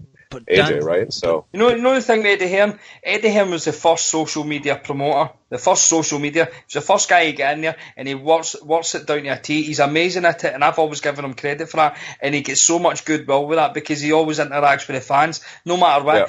And even if he does his usual where he's pissed off, so he goes down people's profile, gets pictures, and starts slagging them and all that. It's people like that. So he's the first social media promoter, but he's the only good promoter left. You know what I mean? He's proper. Like who the fuck is doing what Eddie Hearn is doing from a promotional standpoint? You know, he's actually making a concerted effort into speaking with fans, interacting with fans, and explaining what the fuck is going on, even if he's lying. Even if he's lying half the time. Yeah, I know they're two separate things. But I know they're two separate things. He's very rarely giving us what we want. He's given his pay-per-views, which I never buy. But he very rarely gives us fights we want. No, really, nobody wanted Golovkin Brook. It was just a cash grab. We wanted Brook Spence, and now look what we're getting. We're getting Brook now coming out and fucking calling out Amir Khan. When are we getting this fight midway? I was like, dickhead, he says you probably can't make 147. Fight your mandatory. We want that. I want to like people like Kell Brook. I want him to beat like a top welterweight, so we can actually say, that Porter fight wasn't just a one-off. But it's just all cash and grabs. It's just basically, I just want a promoter to just basically fuck their guy. You know how you look back in the day where Oscar De La Hoya would fight MD, no matter what. Oscar De La Hoya was a cash cow. He did not need to take the fucking fights that he took. He done it. Yep. Why can't we go back to that? It's interesting that you bring that up because I was just watching some of Oscar and all of Bernard Hopkins build-up videos, and even Bernard Hopkins himself said that Oscar is signing himself to a death wish. There's no reason for him to take this fight whatsoever, and yet he still did it. So, despite him wearing pantyhose and doing cocaine in Las Vegas brothels, everybody does that. Those Las Vegas. I don't care. I'm just saying, props to De La Hoya. Me and you are going to do that, Brian, in January when we go to the fight. Going? Yeah, absolutely. Come on. Oh, team thickness. Definitely. Yeah, definitely. No, but honestly, I can't. This pisses me off because it goes back and back and back, and I'm riled up right now. You know, like I'm pissed off and I'm upset, and we shouldn't be pissed off when we're talking about boxing all the time. You know, like I've been listening to a lot of podcasts these past couple of weeks, and all the shows are about are failed negotiations or failed contract buildups and fights that have deteriorated. It's like, Jesus Christ. It seems like the more newsworthy things going on in the sport are the supposed build-up to a fight rather than the fight themselves. So, you know, I'm frustrated. I'll give you the Frampton fight at the start of the year. It's got two cracking fights on it, and you know what the problem is? The boxers. If the boxers want the fights, they'll take the fights. Frampton wants to fight. Leo Santa Cruz wants the rematch. He'll take it, not a problem. Zlatan Cannon's been looking for like a big fight. Mikey Garcia's looking for a big fight. Oh, I'll take that fight, not a problem. Boxers are the fucking issue. I know I blame Eddie Hearn all the time, but these boxers just seem to, they just want the highest payday for the least resistance. Nah, man. You're wrong, Brian, man. The boxers, if anything, want to fight each other. It's these people that are in their ears telling them other things, that are brainwashing them. Telling them, no, you don't need to fight him. I mean, all that, but it takes the boxers to turn around and say, no, I want that fight. Yeah. No, I think it kind of goes kind of both ways. Boxers who literally put their career in these people's hands, though. They say, these are the same guys that after a fight say, ask my management. My management do everything for me. Well, that's that. Yeah, that's their fault then. I mean, look at again. But like Danny Jacobs saying that he needs a 12-week training camp. Like, I don't think any boxer should need a 12-week training camp other than me for like Vegas, right? But they shouldn't need. They should be fit. They should be really in shape. They should be staying within their weight, right? And nobody should need a 12-week training camp. Terence Crawford, I'll take that date, no problem. He's not fought in ages, and we don't know who's going to fight, but it's just a mentality. Yo, listen, man, we're drifting anyways. Are we ready for AJ versus? I want David Price. I want David Price. Really? I want it, because the meltdown of that fight being announced will be amazing. I don't think it will, because I think people in the back of the mind already know what's going to happen. Yeah, the fight's basically done now. Who else is AJ going to fight, mate? I think AJ could beat him with a jab. But just hitting him with a jab, he could knock him out with a jab. David Price. Oh, David Price. It's a big step, isn't it? Danger him. All right, let's move on, because Brian just touched on it. Santa Cruz versus Frampton rematch, and Zlatan Cannon versus Mikey in January in Vegas. Wow, what a start to the year. Yeah, and I mean, what else can we say? I know we get a bad rep for shitting a lot on the sport, but I mean, this is the shit that makes me absolutely titillated with joy. It's fights like these, and I'm more excited for the Zlatan Cannon fight just because it's not a rematch. I mean, the Santa Cruz Frampton fight's a great fight, obviously, but I can't wait for Garcia versus Zlatan Cannon. And props to Mikey for being inactive for 2 years and having one tune-up fight and then fighting the best guy at that weight division. So it's something that I can't wait for, and I can't wait to see Brian after a 12-week training camp. I want to see if I can hang with him. I know I got a couple of weeks to train myself, so hopefully we can go head-to-head and see who prevails. But I just think regarding that card itself, I mean, the location is a little bit strange. Do you guys know why the fight isn't taking place somewhere in Ireland? Because rather than here in the States? Cal wanted it in New York and Leo Santa Cruz wanted it in LA. And I think it made more sense having it in New York than Vegas or LA. Yeah. But I think fighters don't have passports. I think because Leo Santa Cruz done the stupid thing, taking the bigger money for the first fight, but conceding where it was going to be, which was in Brooklyn. I don't think if he was interested in going anywhere other than the East Coast. It's East Coast, isn't it? No, West Coast, is it? No, Vegas is pretty much LA, man. It's a 4-hour drive, and it's pretty much all the Mexicans from LA. Yeah, they're going to drive.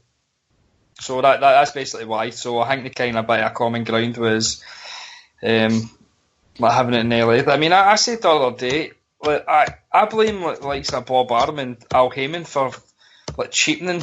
I remember when Vegas used to be just for the big massive fights, but now just everybody's fighting in Vegas, and it's not got the same aura about it. I mean, I'm maybe turning into a bit of casual here, but I really do think that Vegas should have only been for the likes of Floyd and Manny and Cotto, things like that. Special now fights. just empties in it. I mean, I went and watched fucking Beltran versus AU in Vegas. What about Frotch in Vegas? How good is it that Frotch never ever headlined in Vegas and everybody's getting to do it now? Amazing. What about Khan versus Devin? I quite liked that fight. Just the fact that Khan looked actually decent in that. Yeah. Lim, just quickly with Zlatan and Mikey. I know you're a big Mikey fan. Do you think that's an easy fight for Mikey or no? I kind of do, man. I just think Mikey. I just think his Zlatan style just feeds directly into Mikey's kind of precision and timing, and that straight right hand. I just view that as a touch of death at that weight class. And I know sparring doesn't mean much, but everyone that I've talked to that has gotten in the ring with Mikey says that guy has incredible power, just really deceiving power. So I think Zlatan is all good and well, but to me, like, if anyone has or if Mikey has a substantial reach advantage against anyone, and he fights against a come forward fighter, it just favors him. So where is it I'm picking Mikey in that fight. Where is it Mikey's from? Oxnard, California. So does that come under the Bay? No, it's quite different. It's quite different. The Bay Area and where Mikey is, that's about an 8.5 hour drive. So seriously, but is California that big? It's huge. Yeah, so he's not infected with that bumminess. Right. So be confident. Be confident. Be confident in picking Mikey. No, it's not that. I just don't want Mikey win and then Lucky fucking plant his flag there and try to claim him. let him claim BJ. Hey, but do you guys know, is this a Heyman promoted card? Or is Richard Schaefer somehow involved? Yeah, that was my lead-up question. On BoxRec, it's not really got any promote information, but when you click on Richard Schaefer's Ringstar Sports, that's the first promotion that comes up is that December card with Charlo versus J-Rock and Quella versus... That's another banger. Quella versus Maraj. I was going to get into that as well. That's the first one on Saturday, December 10th. So 10th, yeah. So I'm not sure if this Frampton Leo 2 is going to be under the same Schaefer Ringstar Sports banner. I'm not sure. Gotcha. Hey Brian, how long are you going to be in Vegas for that weekend? Wow, this is the thing. This is the thing. This is the thing. This is the thing. Everybody's flying out on the Wednesday, right? So they're there for 5 days. But no, I just had to be awkward, didn't I? I booked up for the full week, and I'm the only person going for a week. So I'm in Vegas for 2 days myself. What are you gonna do? I don't know, but I don't care. The thing is, I treat Vegas as a holiday, so I wasn't doing 5 days. I feel as if I'm cheating myself for doing that, and it was cheap. My flights were only £420. Wow. So where are you staying at? Oh, that's the thing. I wanted to stay in the area, but everybody's like, no, we'll stay near the MGM Grand. I was like, where? They're like, Excalibur. I was like, it's a shithole. So I'm staying in the Excalibur, but I've stayed in the area before and I wanted to stay there, but obviously nobody was wanting to kind of pay that price. But basically your casino's just basically where you just end up sleeping into it. So I get out there. I land at 4:20 in the Monday, and I don't think anybody gets to Vegas until the Wednesday night. So I don't know. I might do a serious bit of gambling. Yeah, Brian might be broke come Saturday. Yeah, I was gonna say no by Wednesday. No, but the thing is, so I play craps, and it's really hard to lose your money quickly at craps. And I find any time I play it, it's really hard to lose your money. Full stop. I always seem to win at that, but it's one of the games where that you can go down with $100 and you can be at the table for a couple of hours because you win some, you lose some, and you could be. And I don't bother losing money if I'm enjoying myself, because the amount of drinks that they keep bringing over to you, you end up legless anyway. So it's $1 a drink. Give me that. So I can't wait. I can't wait. There's some amount of people coming over for this. It's a ridiculous amount of people who's booked this. Wow. Are you going to go to the Mayweather gym? Of course. Awesome. Course. Oh, I definitely. Why? It's just that cool. I went there before and it was closed. So. Yeah. When did you go? Well, the thing is, I went to the outlets to buy it clothes. Then I went to Caesars to go to the Cheesecake Factory because I'd never been. I was like, I'm going, and basically because I was at the Cheesecake Factory for so long, I got to the Mayweather gym. It was closed. So.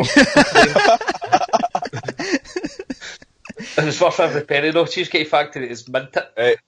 Hey Brian, for the non-US listeners, you got to explain just how expansive the menu at Cheesecake Factory is. That's it. I went to the Cheesecake Factory and actually just thought it was cheesecake.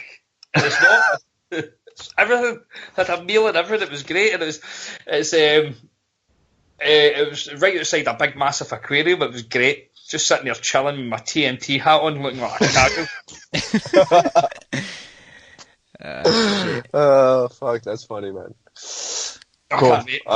This can't be quite I good. can't wait. It's good to like that. You know how like the UFC, they kind of just start the cards and people are there for like early on. I think like if they kind of put maybe another fight on here, this could be bouncing like for about about an hour, 2 hours prior to this main fight. So they need to kind of maybe do a triple header. I'm hoping I may be hoping that Josh Taylor's on it. That'd be quite good. Although they says that him and Conrad says that they don't want to be on the card, so they can actually just go to Vegas and party. So, but a good. I think we'll try to get like some boxers and that to go on also. We can get like carry on. We've got to try and do a boxing voice appreciation night. Yeah, but for a coalition. Yeah. $10 entry in a Subway. With some snacks, some canopies. Yeah. Lim, I can't wait for that fight. I seriously, I'm so happy for Mikey, because I thought Mikey was gonna turn into a diva after his return, but I think he surprised us all. I mean, fuck tune-ups, fuck all of that shit. Props to Mikey. Thank you so much for Mikey. But I'm sorry, Kim, what were you gonna say? Yeah, Lim, I spoke to you yesterday. We were just quickly talking about this Cuellar Mares fight that's been rescheduled. It's supposed to happen early in the year. And then J-Rock and Charlo, which is a really mouth-watering fight for me because I think it's a 50-50 fight. So another good card being added to the end of the year.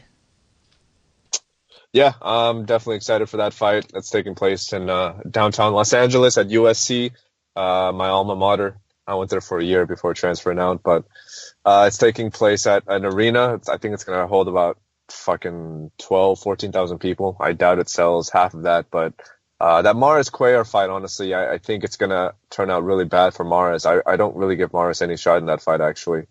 Mares has eye problems. That's the reason why that first fight got pulled out from that Porter-Thurman fight, just because his eye, I don't know if it's a retina that got broken, but I know his left eye has some severe damage on it. And Cuellar isn't the most technically sound fighter, but he is fucking huge for 126. And I always felt that Mares was a 118, 122 pounder at best.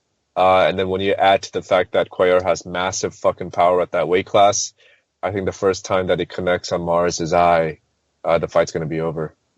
Oh. So I think Mares is going to get baptized.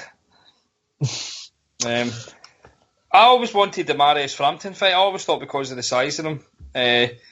Two of them are kind of wee stocky guys with wee arms, and I thought that would be always a good fight. It's always the fight I wanted. I never really wanted the Leo Santa Cruz fight, but I like Mares is like one of the wee fighters I always liked, and I don't want to see him just be one of the guys that goes up too many weights and gets absolutely leathered. You know how like Darchinian eventually done that, and they just take a pure beating. Yep. I think it's ballsy. But I appreciate the fact that Mares is willing to take it to try and win a world title, but he shouldn't be at that weight. And yeah, there's a fine line between ballsy and stupid. You know, like I give Mares props for his balls and everything, but it's kind of like it's not as egregious as the Kell Brook situation. But to me, like I just don't understand why boxers move up when it's not necessary. You know, just stay at the lower weight classes to do your thing there. Don't fucking move up. There's fun fights at 122 for him. I would have him and Donaire. I would have been happy with that. Yeah, and then we'll talk about that a little bit later. But Donaire versus Magdaleno is a great fucking fight. Oh. So, I mean, that's a good card. I don't understand why Heyman's done this. He gave us absolute shit all year round. Maybe the one or two. Then at the end of December. I think that's a good card. I don't know much about Charlo. J-Rock. I know he's hyped to fuck, but I feel as if like he's going to be one of these guys that gets that hype and he just doesn't deliver. Maybe I'm wrong here, but I quite like Charlo. Is it Jamal that's fighting?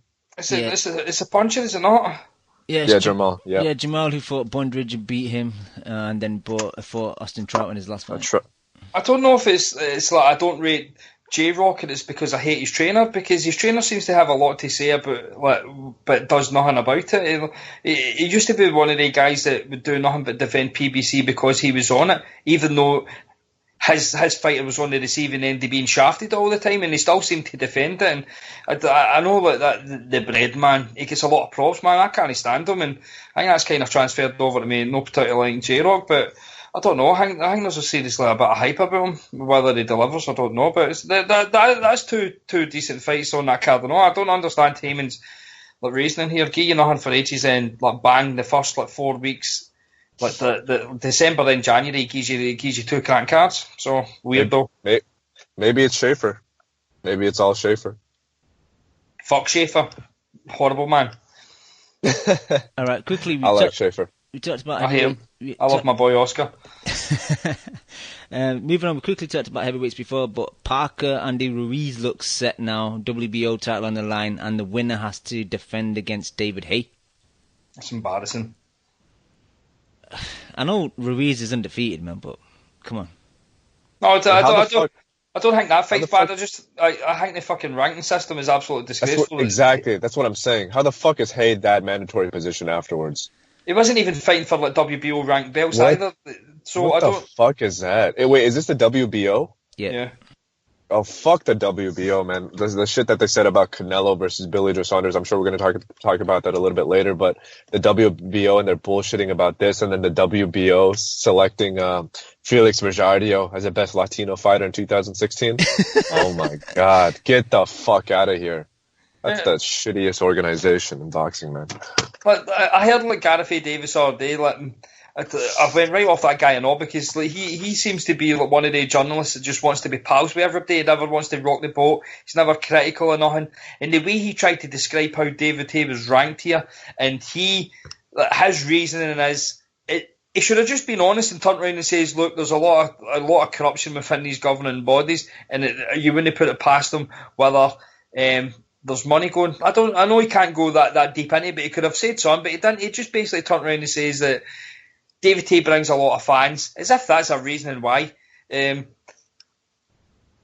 People need to remember that he was a heavyweight world champion before, granted with WB. He was also the undisputed champion at cruiserweight. I was like, this was 5, 6, 7 years ago. So you can't just walk back in. It's not like Floyd coming out of 2-year retirement and being ranked up next to Manny Pacquiao. This isn't the same thing, although that was bullshit as well. It's like, you can't, he's basically fought 2 bums, and then, I'm all for just throwing people in, I don't care, but he doesn't deserve that. So Parker beats Ruiz, right, in his first defence. He needs to go and fight David Haye. Give me that fight, man. I'll be quite happy with it, but he doesn't deserve it. There's other people surely in that WBO rank that deserves it more than him. I agree, but what does that mean these days? It doesn't really mean anything. I don't even think I don't know what Hayes got left. It could all be just smoke and mirrors. But if you're asking me what I think Hay beats Parker, right, and then that just sets up the super fight at Wembley. Just think of the casualness over here. If Hay fights Joshua, I'll be bedlam.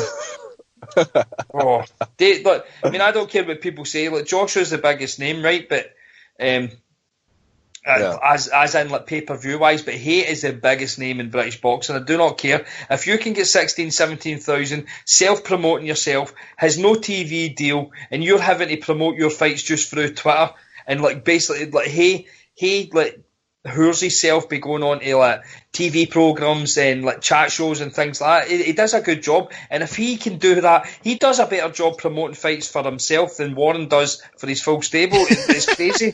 It's true though. He's getting 16, 17,000 people at his fights, and all there is him fighting and DJs playing during. He's actually getting DJs playing at his arena. So, David Haye doesn't deserve this, but Brian, if Haye wins the WBO title and unifies against AJ in Wembley Stadium, will you have to leave Twitter for a couple months? I'll just need to blow up the internet, won't I? You know what I'll be getting? I'll be getting a Haymaker T-shirt. I'll be supporting him. I just want to watch the world burn. That would look good with that TMT hat. I tell you, by the way, that TMT hat went down a storm in Edinburgh on Friday night. Did you see the pictures of me? No. Nah. I turned up I turned up to you know how like, people don't understand that I only wear the hats to absolutely annoy people, because if one thing that annoys people is seeing a TNT hat, it sends people off their head. They literally think I'm being serious about this, but it's just another way of trolling without having to do it. But not only did I turn up with the TBE hat, I had a beard, right, but I shaved it off and left a handlebar mustache. So I went up there with a TBE hat and a big handlebar mustache, and the amount of people that was really uncomfortable standing next to me and having a conversation because they just thought I was some weirdo. And I was talking about Alex Arthur and Ken Buchanan. I got a picture of him, and they were just looking at me, and you could tell they were like, "Who is this wee arsehole?"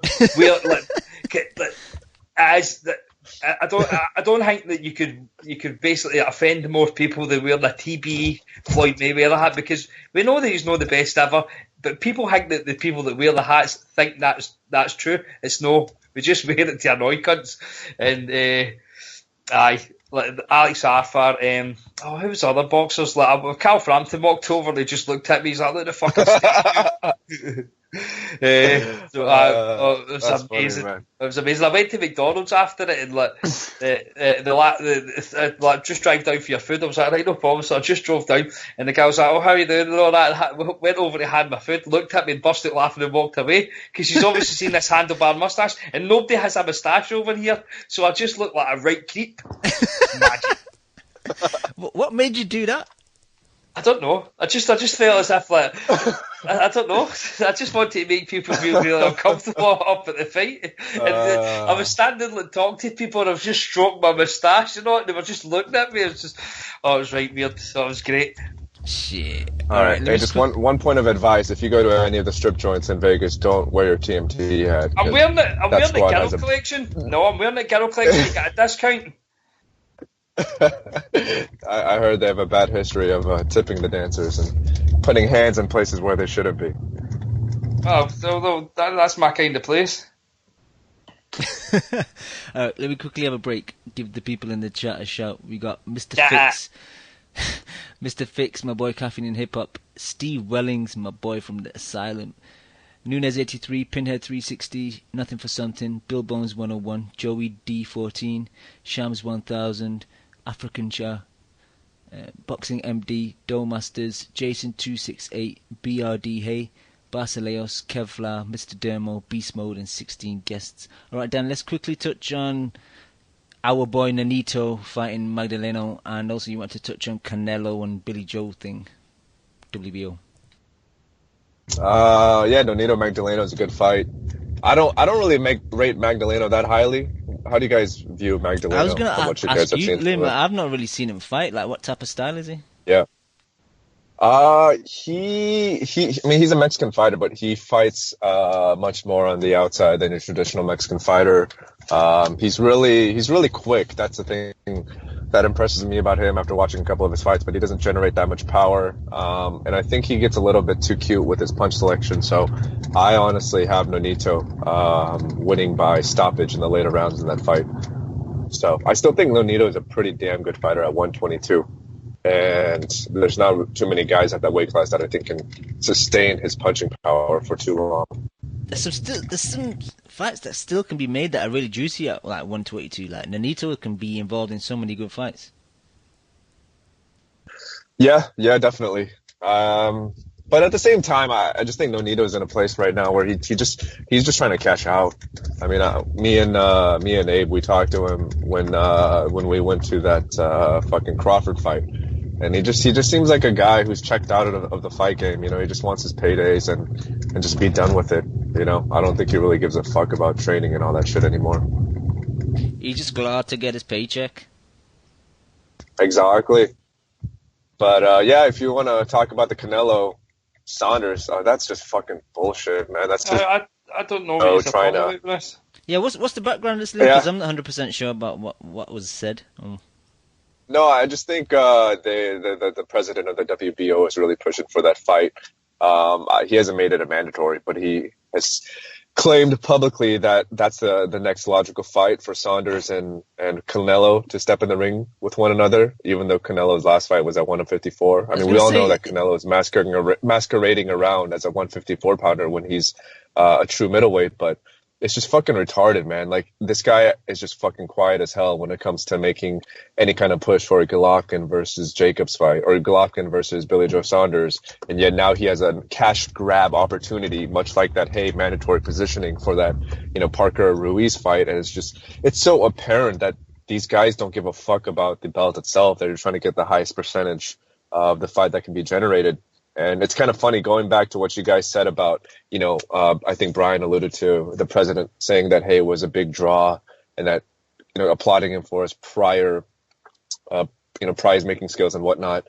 He said the same shit about Canelo, no mentioning about his actual kind of talent or his resume, but just the fact that he was a big draw and that he could bring in 52,000 fans at a football stadium, like just things that aren't really fucking relevant, to putting on a fight for a world title. So it's just the WBO being the WBO.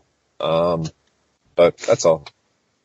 Who's Billy Joe Saunders mandatory? Because I thought like he now has to fight 2 mandatories back to back because he's been out the ring so long. That's what I read last week. And they were saying that they were in discussions to fight that Japanese. But middleweight, Murata. Murata? But that sounds like a risky fight for him to even consider taking. Nah. No, Murata's so? not that good. No, but neither is Gabe Rosado, and he didn't take that.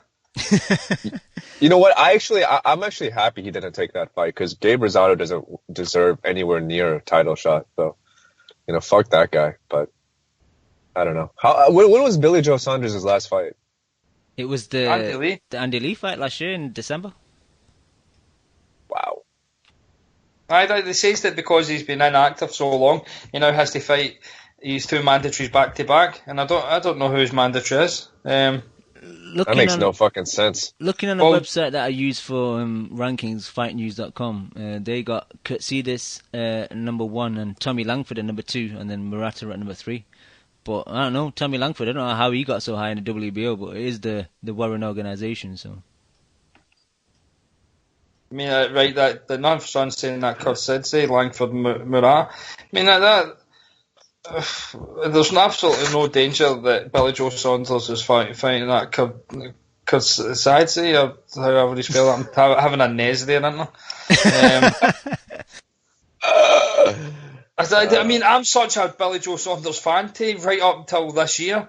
I defended him all the time because I felt as if like his resume was decent enough. Like he was always like taking on better opponents and he was fighting undefeated guys. But you just can't defend that. And now I've got to the stage where I'm looking at like the guys that are ranked 1, 2, and 3. I don't believe that he would.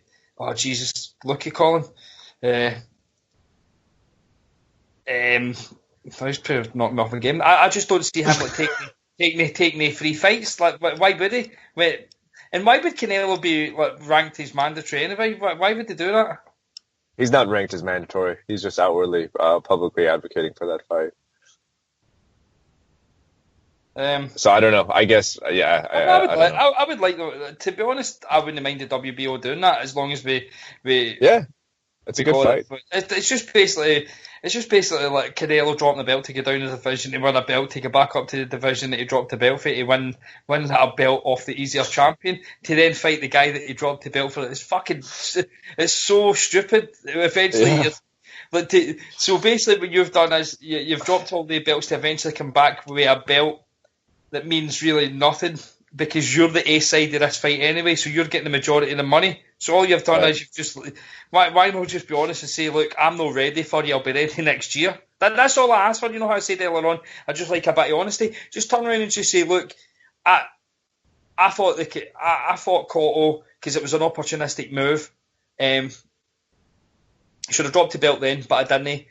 I'm not ready for Golovkin. I'll be ready next year. I'm still only 25 years old. Give me another year and I'll be ready. So it's better for me to have more preparation to fight like this guy, and it's better for the fans if you're getting a better version of Canelo. I would appreciate somebody just being that honest. Remember when Billy Joe Saunders says to Eubank, Golovkin would beat the 2 of us in the same night? I was like, well, fair enough. we know that. we know your opinion, but Canelo could have easily done that and he wouldn't get the shit off the fans. People would turn around and say, like, that's a sensible boxer. He basically is admitting that it's not worth the fight now. He get another year. Golovkin's not going to age. I don't think Golovkin's the sort of guy that's going to age that badly for like a year. If he was just honest, it wouldn't be as bad. It's just horrible because all he is doing is just getting run in a circle, and it's not as if that WBO belt is going to make him, like, it's basically going to turn around and say to, like, Golovkin, I'll tell you what, because I've got this belt now, you're only getting like 75-25. It's going to be a smaller split because I've got this belt. It's not the way it is. Canelo's getting what he's getting because he's the name. But obviously I live in an idealistic world, and I'm in the wrong sport. I shouldn't be in boxing. I should be in something else. I should be into tennis. Tennis seems to run a lot smoother. It does. Yeah. But no. That's a fair point. But just going back to the whole, that Canelo situation, I think you would make for a fantastic PR rep, Brian. Maybe that should be your next line of career, because I couldn't agree more. If Canelo had just laid out the foundation there, that would have been totally fine. And it's funny because I mean, you guys know I love Canelo, but I was defending Canelo legitimately all the way up to him winning that fake ass belt from Miguel Cotto, because Miguel Cotto's bitch ass was the one who set that precedent of creating these fake ass weight divisions and having, people win belts at made up weight classes. So up to that point, I was completely comfortable with everything that Canelo did, but his whole logic and line of reasoning afterwards is what really drew me away from his tactics and whatnot. So. I would maybe blame your boy for that, and Cotto just kind of jumped on that. Either way, they both acted like they're all culpable in it. No, because at this point, honestly, it seems like that's just the norm nowadays. Like, guys can just make up whatever fucking weight class they want to fight at now, and people are dumb enough now where, like, I legitimately hear people saying, "Oh, Canelo or Cotto, they weren't middleweights; they fought at 155," and it's like, buddy, anything above 154 is middleweight. But what about the fans that are calling for a catchweight for a heavyweight fight? Have you heard anything so fucking stupid? No, I don't even know what that is alluding for, to. Like, David T versus Bellew, people are wanting a fucking catchweight. Oh shit! At what weight class? Like 217 pounds? 210 or something like that. Like, basically, Bellew's not a heavyweight. I was like, no, he is a heavyweight if he basically fights over 200 pounds. I was like, I mean, like, David Hayes fought like Klitschko and that Valiev, and they're asking for, like, honestly, fucking catchweights. I've not got a problem with catchweights if it's like the two meeting in the middle, not if it's like champion v champion and they're having to come to some sort of agreement. I didn't agree with the Canelo Floyd thing, right? See if it's two champions coming together, there shouldn't be a belt on the line. It should just basically be a fight. You shouldn't win a belt if you're either having to go up some pounds and somebody's having to come down. Don't fight for the belt, just fight the fight. Floyd should have never won that WBC belt at 154. I don't think Manny should have won the light middleweight belt. I don't agree with people like the belt's been on the line for catchweight. And I know I had this running conversation with the WBA where, like, they were trying to explain, like, catchweights because like Canelo, and their excuse was anything over 154.1 is middleweight. And I was like, but it's within your rules to make sure that the catchweights, there's no catchweights. They're like, no, we can't stipulate the catchweights because that's within the contracts. I was like, but it's your belt. They're like, but I was like, what if the person comes over, like, let's say it was like 157, like Canelo and Golovkin. Or what if Golovkin comes in 160? No, he can still fight for the belt. I was like, but there's a catchweight. But he'll just get fined with organisation. I was like, and are you happy with this?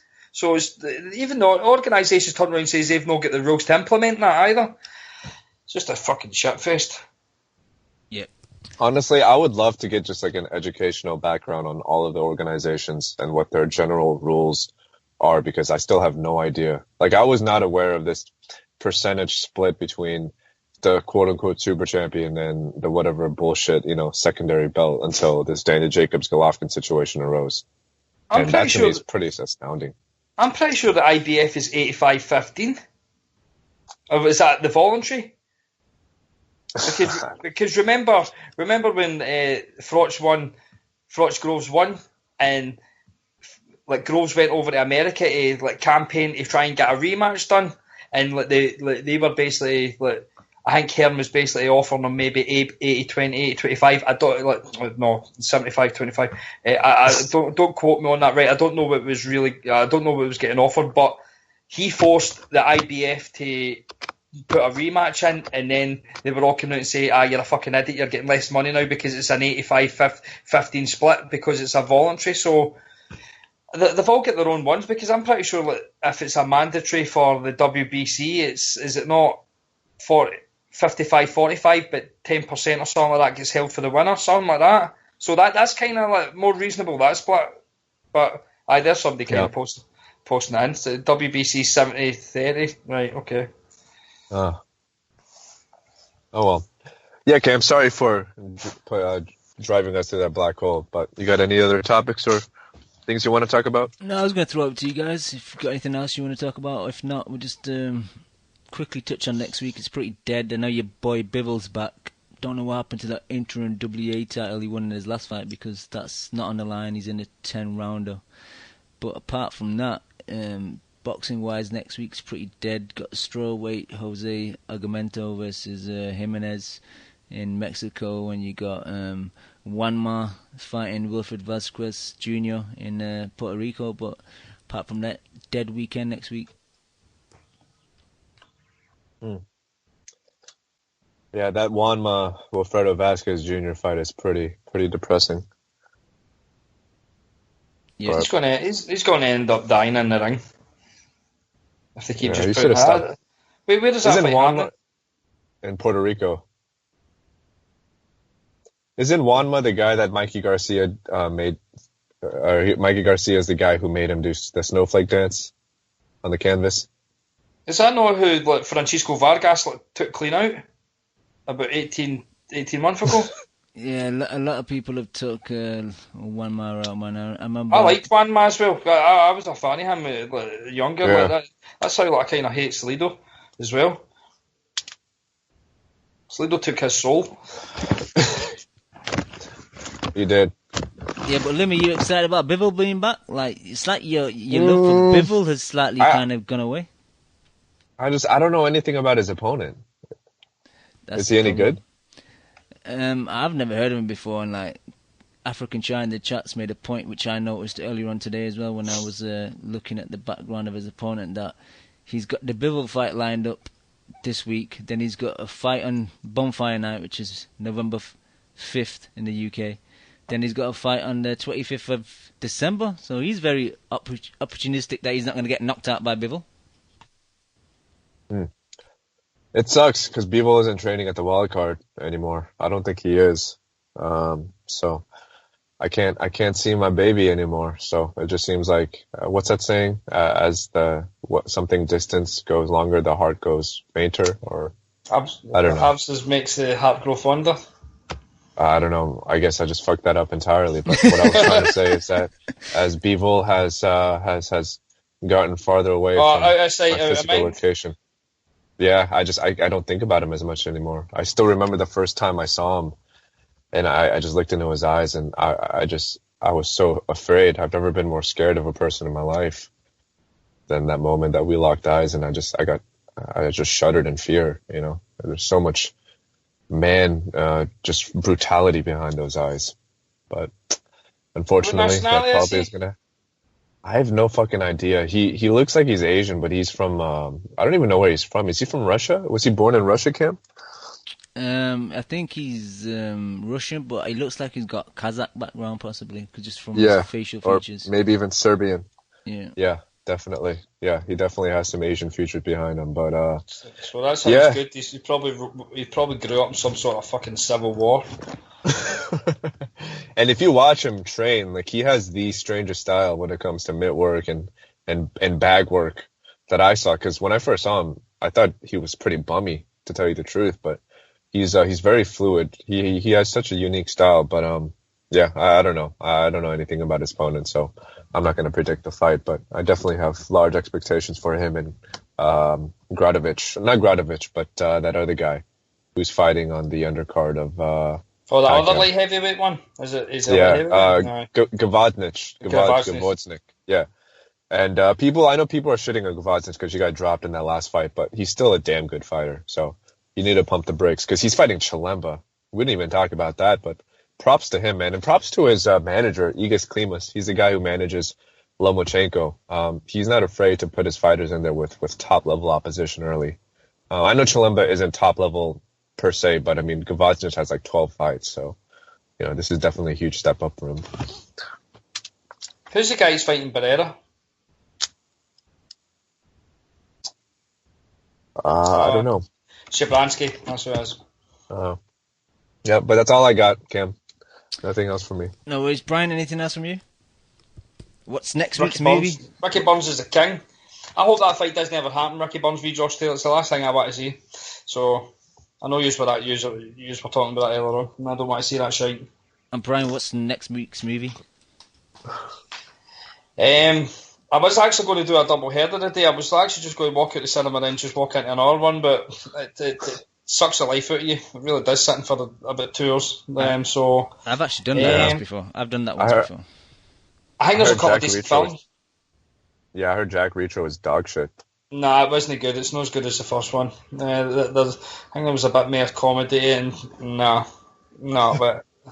but hey, if I can be super hipster on you guys, there's a movie called Moonlight that just came out. That's supposed to be the most important film of the year. So if you want to check that out.